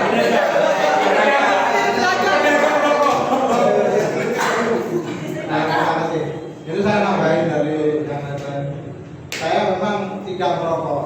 Satu, saya dididik orang tua saya tidak boleh merokok, tidak boleh berjudi, tidak boleh yang negatif. Karena apa? Orang tua saya itu sudah lampu merah, dan nanti mau limo itu semua ada. Bagian penipuan bapak saya jago. Bagian apa aja bapak saya judi tiap hari. Saya berkecimpung di perjudian itu dari SD itu sudah berkecimpung. Tapi saya Judi handal. perjudian saya, perokokan saya jual masih kecil, saya sudah jual rokok, jualan gorengan, semua perdagangan saya jual. Yang lingkungan jual, kalau narkoba dan lain saya tidak. Karena itu larangan dari pemerintah. Kalau mungkin disahkan saya jual.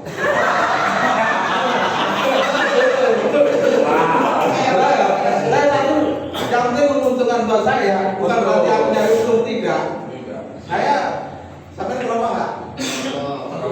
Punya rokok nggak? Punya. Berapa? Satu. Sekarang ada? Enggak. Saya punya berapa bal punya? Punya rokok saya. Itu. Kenapa? Yang penting saya ada jual. Apa semua saya jual.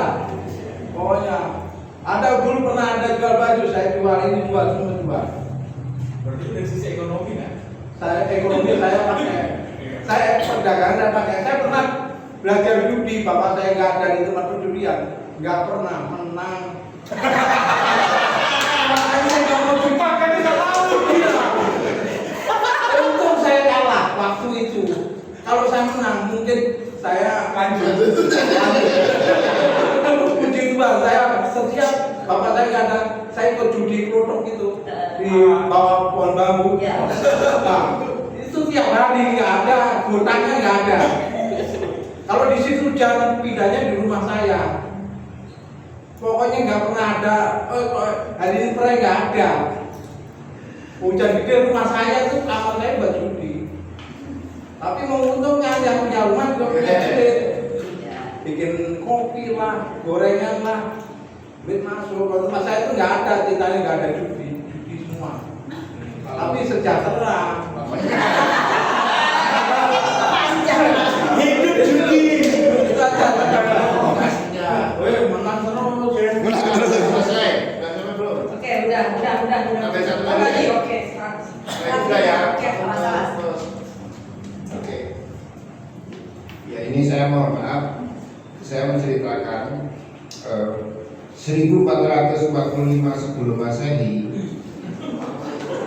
1445 sebelum Masehi, suku Aztec Maya India itu ditemukan rokok ya, apa namanya, tempat rokok itu dari tanah, dan juga kuil-kuil di sana itu gambar orang rokok 1445. Jadi kalau kita tarik ke Israel, zamannya Samuel. Oke, ternyata pemahamannya zaman dulu berhubungan dengan Tuhan harus ada perantaranya.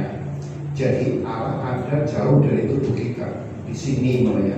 Terus kita manusia di sini. Kalau kita berdoa dengan Dia harus ada perantara. Di saat itulah perantaranya adalah asap. Jadi ada istilah penghisap asap. Nah, kalau di India sono adalah Tuhannya dia merokok berhubungan dengan ini. Kalau di Israel juga seperti itu, berhubungannya konsep dasarnya di atas. Makanya dia juga menggunakan asap. Saya tidak ngomong rokok ya, arah rokok enggak ya, tapi hubungannya adalah asap, ukupan, persembahan, korban bakaran. Allah mengatakan, kok enak ya tempat Habil, makanya nyedot terus ke atas kan gitu asapnya. Padahal itu sebetulnya adalah hati yang benar, makanya Tuhan senang persembahannya. Ukupan itu ada tempatnya di mana? Di tengah-tengah antara ruang kudus dan maha kudus. Tiap hari ada. Dan Allah sendiri sudah meraciknya loh.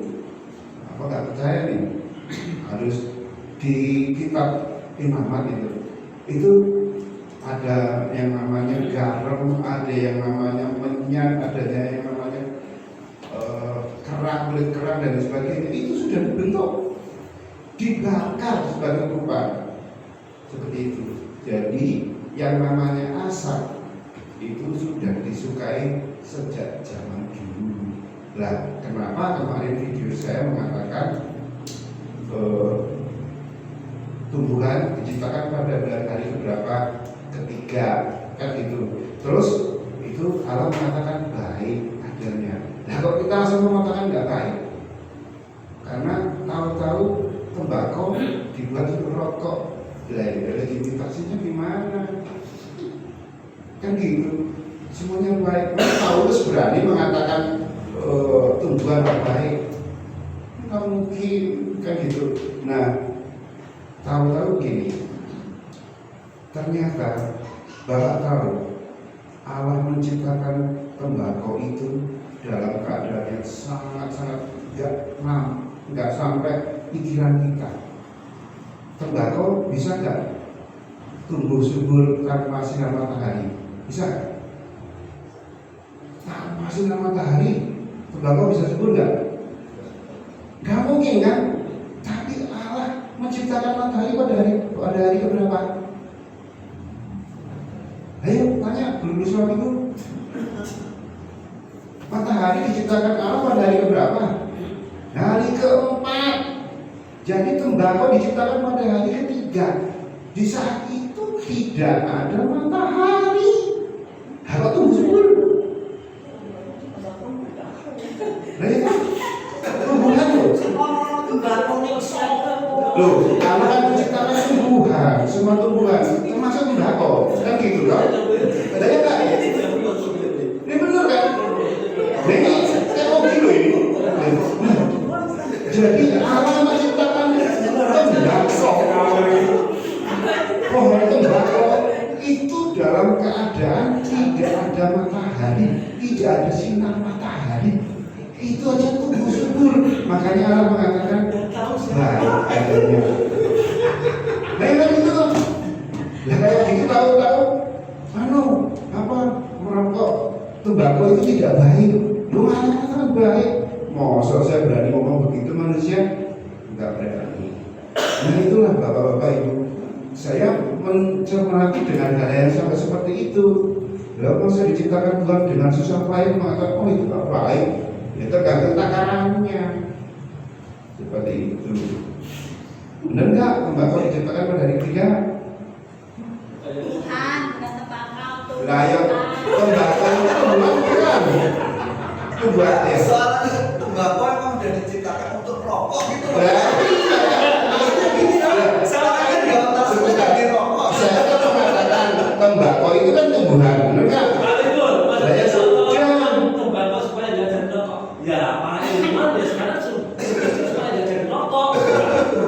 Sejak 1445 sebelum Masehi itu tembakau memang untuk rokok. Kan gitu, matur nuwun. Apa itu?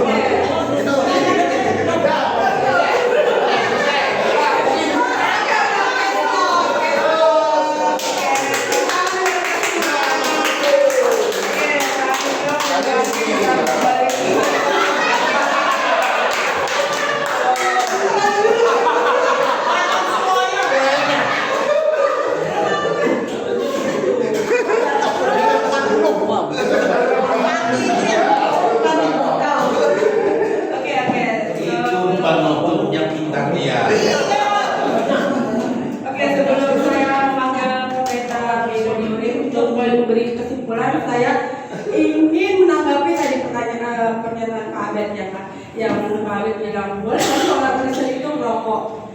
Saya bilang kalau saya pribadi mau bilang nggak boleh, tapi bapak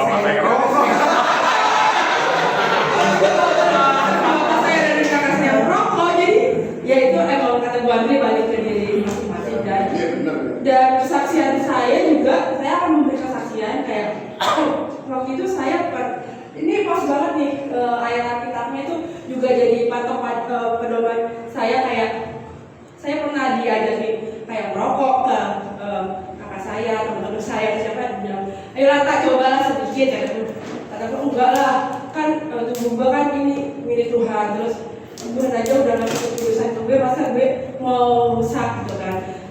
Terus tetap udah gak apa-apa, sekali doang gak apa-apa gitu kan. Tapi emang sebenarnya orang tua saya juga melarang, bahkan walaupun bapak saya merokok pun bapak saya tuh bilang kamu jangan merokok karena kamu anak perempuan. Kan kalau di Indonesia kan anak perempuan merokok kan dibilang kayak gak benar kan. Tapi ternyata kakak saya merokok. Merokok dan vape gitu. Iya makanya. Jadi waktu itu saya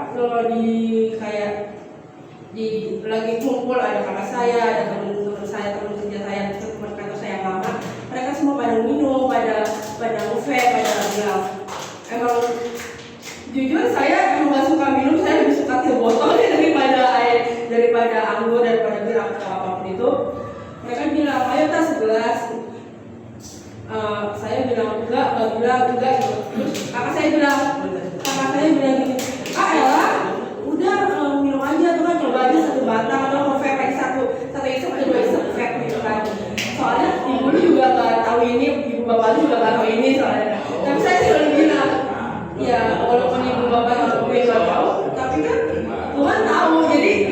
balik lagi ke diri saya sendiri karena saya mau pegang ini karena tubuh saya tuh baik untuk roh kudus. Jadi begitu katanya. Jadi mari kita akan persilakan Pendeta Yoni untuk memberi kesimpulan atas diskusi yang Gak ada kesimpulannya kayaknya. Maaf, oke. Kesimpulannya kan bareng. Kesimpulannya. Oke. Terima kasih Bapak Ibu semua yang sudah turut menyumbang pikiran gagasan untuk diskusi kita malam hari ini. Terima kasih Bapak sudah memimpin kita di MC yang luar biasa. Mas Kris juga menggitari kita, Pak Arito, Bu Andri, dan Pak Pendeta Mici Sambodo.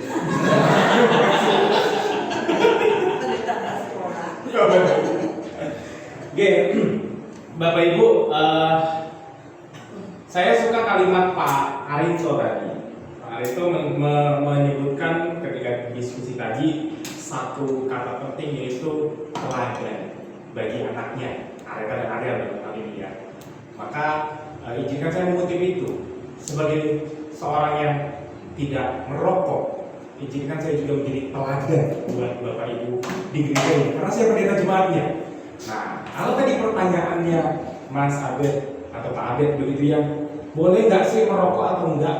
Kalau saya bilangnya saya teguh pada pendirian tidak. Tapi kalau Mas Abed tanya sama Pendeta Ivan, beda jawabannya. Jawabannya beda, Pak. Jadi memang ujung-ujungnya bukan pada boleh atau tidaknya, tapi bagaimana kita memaknai. Saya tidak sepakat dengan Pak Wiji, apa ya Pak? Nah, dari Pak Wiji unik begitu ya, Tuhan saja menciptakan tumbuhan baik, masa iya kita boleh bilang tumbuhan itu tidak baik, gitu ya? Ini bukan masalah benda yang baik atau tidak. Kalau tiba-tiba di depan ada orang membunuh orang di depan, bisa nggak kita bilang orang itu orang jahat? Padahal Tuhan menciptakan manusia baik, tapi dia orang jahat membunuh. Kan gitu, logikanya sama kan Pak? Logikanya sama. Jadi bukan entitasnya, tapi peruntukan fungsi entitas itu dipakai atau tidak. Orang itu sebagai manusia baik, tapi ketika dia dipakai untuk memakai diri untuk bunuh orang lain, jadi tidak baik. Anggaplah di hari sebelum diciptakan matahari itu diciptakan tembakau. Tembakaunya baik, tapi ketika penggunaannya keliru menjadi tidak baik.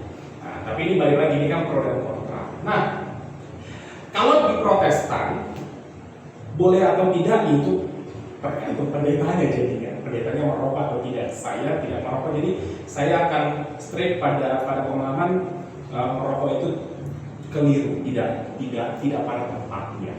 Nah, tetapi kalau kita melihat saudara kita, teman-teman Katolik, itu mungkin Mas Alvin sudah keluar ya, istrinya kan orang Katolik begitu ya. Di agama Katolik itu ada dalam buku katekisasi mereka. Di katekisasi itu diajarkan di buku katekismus Katolik yang diterbitkan oleh Vatikan. Jadi merokok itu adalah menghisap tembakau, dan penghisapan tembakau yang berlebihan adalah wujud pengkerdilan iman karena dia tidak bisa mengendalikan dirinya. Salah satu buah roh adalah pengendalian diri. Itu katekismus Katolik diajarkan kepada anak-anak katekisasi. Boleh tanya ke gereja Katolik. Itu diterbitkan oleh Paus, maksudnya oleh Vatikan ya, disetujui Paus pastikan begitu. Dan itu dipakai sedunia Katolik. Jadi kalau Protestan mungkin bisa berbeda, tapi kalau kita mengutip dari Katolik, nah, Bu Puji bekerja di yayasan Katolik begitu ya, kemungkinan lebih ketat dalam hal yang seperti itu. Nah, di Katolik mengarahkan itu menjadi pengkerdilan iman.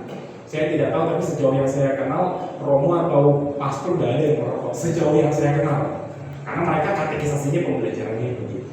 Nah, sekarang pertanyaannya, maka merokok itu alkitabiah atau enggak? Kalau kita cari ayat Alkitab dari Kejadian sampai Wahyu nggak bakal ketemu. Dilarang merokok, jangan merokok, jangan mencuri, jangan membunuh, jangan berzina, ya ada. Jangan merokok, nggak ada.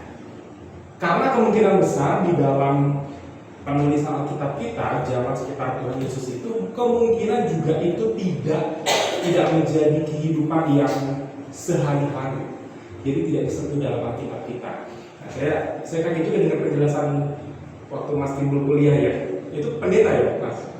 Nah, itu ya pemahamannya bagaimana ya? Karena kalau memahami itu kalau salah ada di Ulangan itu. Mereka membawa ukupan ke bait Allah begitu ya.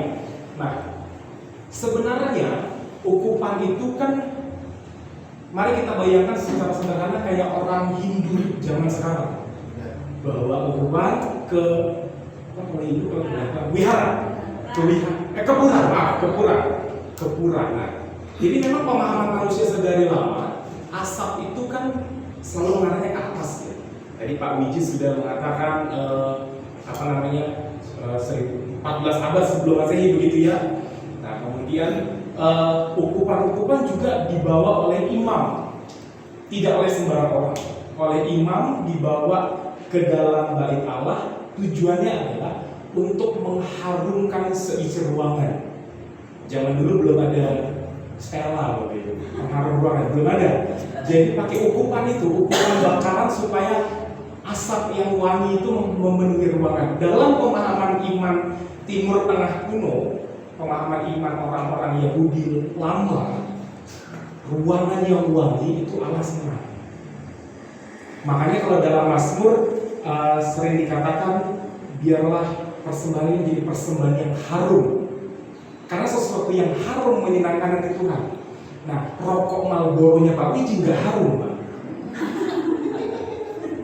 Nah, gitu maksudnya gitu kan. Intinya itu fungsi asap yang berbeda. Jadi alih-alih asapnya harusnya kalau mau menurut pemahaman ukupan tadi itu untuk mengharumkan ruangan, asap itu untuk memuliakan Tuhan. Kalau meminjam pemahaman Katolik tadi, asap yang kita hirup ke paru-paru bukan untuk memuliakan Tuhan, tapi untuk memuaskan ini kita, candu kita, karena nikotin tadi. Nikotin candu itu pemahaman saya. Tapi Bapak Ibu yang merokok pasti tidak setuju, tidak sepakat. Tidak apa-apa. Tapi kan saya menjelaskan sejauh yang saya tahu. Lalu kok bisa bilang tidak merokok begitu ya? Dilarang merokok. Kan ayatnya di Alkitab tidak ada. Nah, Bapak Ibu, dalam memahami Alkitab itu tidak harus tidak melulu kita harus ada ayatnya baru kita beriman begitu ya. Bapak Ibu cari dari Kejadian sampai Wahyu juga nggak ada kata Tritunggal. Nggak ada kita temukan kata Tritunggal dari Kejadian sampai Wahyu. Bapa, Anak, Roh ada, tapi kata Tritunggal nggak ada. Lalu apakah artinya kita jangan mempercayai Tritunggal? Kalau logikanya sama, ketika tidak ada kata rokok, maka itu boleh, jangan rokok. Nah, dalam memahami Alkitab itu ada 4 prinsip. Nah, ini teologis tadi ya, pinjam istilah Pak Wiji. Dalam memahami Alkitab itu ada 4 pendekatan. Ini teknik orang memahami Alkitab, ini di kuliah teologi begitu ya. Yang pertama ada 4 pendekatan. Yang pertama itu pendekatan langsung. Ini saya agak teknis boleh Bapak Ibu ya. Pendekatan langsung. Pendekatan langsung itu misal Alkitab berkata jangan berzina, ya sudah, langsung tegas perintahnya. Ya kita pahami jangan berzina. Begitu. Nah, itu langsung. Kemudian ada yang namanya pendekatan etis. Pendekatan etis misal, pendekatan etis itu cara memahaminya begini. Alkitab bilang baptiskanlah mereka dalam nama Bapa, Putra, dan Roh Kudus.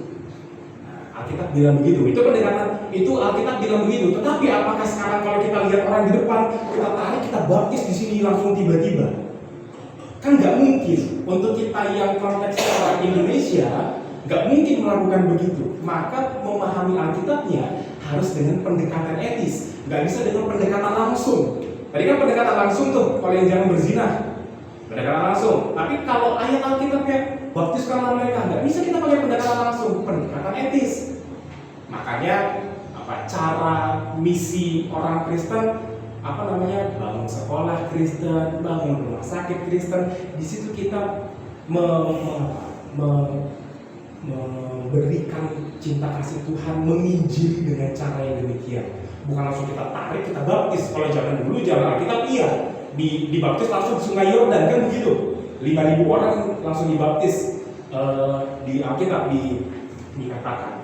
Itu pendekatan etis. Kemudian yang ketiga, sebentar, saya catat tadi, takutnya saya keliru. Nanti kalau keliru, pendekatan historis. Saya suka bilang pendekatan historis, pendekatan sejarah. Alkitab tuh harus dipahami dengan cara pendekatan sejarah. Misal, kalau di Alkitab itu, saya sering bilang ke dalam kerajaan orang mati, gitu ya. Kan saya selalu bilang begitu ya, historisnya sejarahnya pemahaman orang zaman dulu, kerajaan orang mati itu di bawah, surga di atas, bumi di tengah-tengah, gitu ya. Maka Alkitab mengatakan ke dalam kerajaan orang mati, ke dalam, ke bawah, bukan ke atas. Maka yang ke bawah pasti jelek, yang ke atas pasti bagus. Makanya asap dijadikan perantara, karena asap nggak pernah ke bawah, asap ke atas menyapa Tuhan. Doa itu dipanjatkan kepada Tuhan, itu pendekatan historis. Nah, lalu sekarang yang terakhir, pendekatan prinsip. Agak teknis sih Bapak Ibu ya, pendekatan prinsip. Pemahaman untuk jangan merokok itu harus dipakai pendekatan prinsip dalam hal memahami Alkitab. Karena yang saya katakan tadi, dari Kejadian sampai Wahyu nggak akan ada namanya dilarang merokok. Tapi prinsipnya jelas. Ayat Alkitab kita tadi hari ini adalah, tidakkah kamu tahu bahwa tubuhmu adalah bait Roh Kudus yang diam di dalam kamu, yang kamu peroleh dari Allah, bahwa kamu dan bahwa kamu bukan milikmu sendiri. Kalau ayat 20 dilanjutkan, itu ayatnya bagus sekali. Tadi saya ambil sebentar ya, 1 Korintus 6 ayat 20. Kalimat terakhirnya, karena itu muliakanlah Allah dengan tubuhmu. Itu ayat 20, ayat terakhir bunyinya. Maka prinsipnya adalah muliakanlah Allah dengan tubuhmu. Ayat Alkitab dilarang merokok nggak ada. Tapi dalam pemahaman yang saya imani, dengan tidak merokok saya memuliakan bait Allah itu. Dengan tidak merokok saya memuliakan Allah di dalam tubuh ini. Itu pemahaman yang saya pegang. Mungkin Pak Gayus nggak setuju boleh, Pak Wiji nggak setuju nggak apa-apa. Tapi Mas Fajar juga mungkin boleh tidak setuju. Tapi yang saya pegang adalah prinsipnya adalah saya memuliakan Allah di tubuh saya dengan tidak merokok. Kenapa begitu? Karena ayat ini sebenarnya, ini tadi sudah dijelaskan Pak Wiji, ini bukan tentang rokok Bapak Ibu ayat ini. Konteksnya, kalau kita baca di ayat-ayat sebelumnya, ini tentang percabulan, prostitusi, betul sekali Pak Wiji. Lalu makanya saya sampaikan tadi, pendekatan Alkitab harus dipakai. Kalau kita membaca Alkitab ini dengan pendekatan langsung yang tadi saya sampaikan di awal, maka kita bisa langsung dengan mudah bilang, berarti nggak apa-apa merokok. Ayat ini tidak relevan karena ayat ini tidak ngomongin rokok, tapi ngomongin percabulan. Kalau dengan pendekatan langsung, tapi ada pendekatan lain cara memahami Alkitab, pendekatan prinsip. Prinsipnya adalah yang penting Rasul Paulus ingin bilang, muliakan Allah dengan tubuhmu. Bukan cuma dengan percabulan, tapi dengan hal-hal yang lain. Bukan dengan judi dari Pak Sunarto bilang, bukan dengan merokok kalau saya bilang, dan hal baik lainnya. Kita memuliakan Allah dengan tubuh.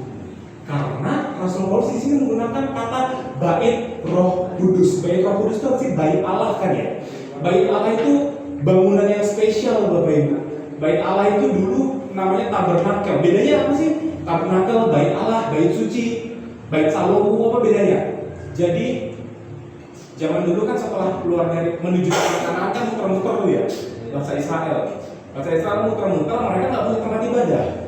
Sementara pemahaman iman, ini pendekatan historis nih. Saya menceritakan sejarah. Bangsa Israel muter-muter sebelum nyampe tanah Kanaan, tapi menurut pemahaman mereka, Allah itu harus punya tempat berdiam. Allah itu harus punya tempat khusus tempat dia berdiam. Maka mereka bawa bait Allah portable, namanya tabernakel, dari kain-kain apa, kulit-kulit hewan yang dirangkai sedemikian rupa dari bahan yang lain. Bait Allah portable, jadi mereka jalan kemana itu dibuka jadi sebuah bait Allah yang di dalamnya nanti ada 2 loh batu itu tabut perjanjian. Nah, dalam benak mereka disitulah Allah bernaung sepanjang mereka berjalan sampai terus masuk ke tanah Kanaan, berganti jadi Raja Saul masuk ke Raja Daud. Di Raja Daud lah bait Allah mulai untuk dibangun. Karena Daud bilang, kalau saya Samuel, Daud bilang, masa iya saya tinggal di rumah berkayu aras, tapi Allahku tinggal di tenda, di tabernakel. Kan jadi saya bilang ya, tabernakel itu kayak tenda portable begitu ya, mudah dibawa kemana-mana karena mereka berjalan menuju tanah Kanaan mengembara. Masa iya saya tinggal di rumah kayu yang bagus, kayu aras, sementara Tuhanku tinggal di tenda. Maka di zaman Raja Daud itu mulai dikumpulkan bahan-bahan untuk bangun bait Allah. Daudnya mati duluan, ganti Salomo yang meneruskan pembangunan itu di Yerusalem. Makanya ketika sudah jadi disebut bait Allah atau bait Salomo, karena Salomo yang menyelesaikan. Nah, itulah bait Salomo yang ada di Alkitab kita, ya bait Allah. Jadi ketika Rasul Paulus bilang tubuhmu adalah bait Roh Kudus, artinya tubuh kita itu sespesial itu. Sespesial tabernakel, sespesial bait Allah, sespesial bait Salomo yang menurut bangsa Israel bait Allah itu sungguh amat suci. Maka tubuhmu pun sesuci itu, jagalah kesuciannya. Bait Allahmu, tubuhmu adalah bait Allahmu, bait Roh Kudus, jagalah kesuciannya. Roh Kudus yang mau nempel di roh Kudus yang mau nempel di jidat, di jempol, kalau kata Pak Biji tadi, ya terserah. Yang penting tubuhmu harus sesuci itu. Itu yang mau disampaikan oleh Rasul Paulus. Oleh karenanya, balik lagi, bolehkah merokok atau tidak bolehkah merokok? Kalau saya pribadi, enggak. Kalau saya, balik lagi kalau hanya Mas Ivan, ya pasti boleh dia merokok juga. Begitu. Tapi yang saya tahu kalau pendeta-pendeta yang karismatik ya biasanya mereka lebih ketat gitu. Tidak biasanya kalau mereka itu bagian dari dosa. Merokok dosa atau tidak? Ini dilematis. Tradisi gereja menjawab dengan sangat hati-hati karena dosa dipandang sebagai zonanya Tuhan Allah. Merokok zona atau tidak, biarlah Allah yang menilai. Tadi baru sekali Mas Timbul bilang menyinggung soal ganja. Saya juga sepakat. Mungkin kalau kita bertanya ke pendeta di sini, pakai ganja dosa atau enggak? Wah, dosa. Tapi kalau Mas Timbul nanya pendeta Amerika Serikat, enggak dosa, karena di Amerika Serikat ganja legal, obat. Jadi pemahaman teologis seseorang atau pemahaman teologis masyarakat itu juga sedikit banyak terpengaruh oleh legalitas hukum yang berlaku di negara itu. Pendeta di sini bisa bilang, oh ganja nggak bagus, itu berdosa itu, narkotika. Tapi kalau pendeta di Los Angeles sana, nggak apa-apa, ganja itu untuk pengobatan. Mana yang benar? Biar Allah yang menilai. Mari berdosa sama-sama. Oh nggak gitu ya. Ya biar Allah yang menilai dosa atau tidak. Mungkin itu yang bisa saya sampaikan. Terima kasih Bapak Ibu sekalian. Pak Wiji terima kasih, hebat sekali. Pak Gayus juga, Bapak Uta, terima kasih. Mas Abed saya kembalikan. Matur nuwun. Bapak ya, Mas Abed.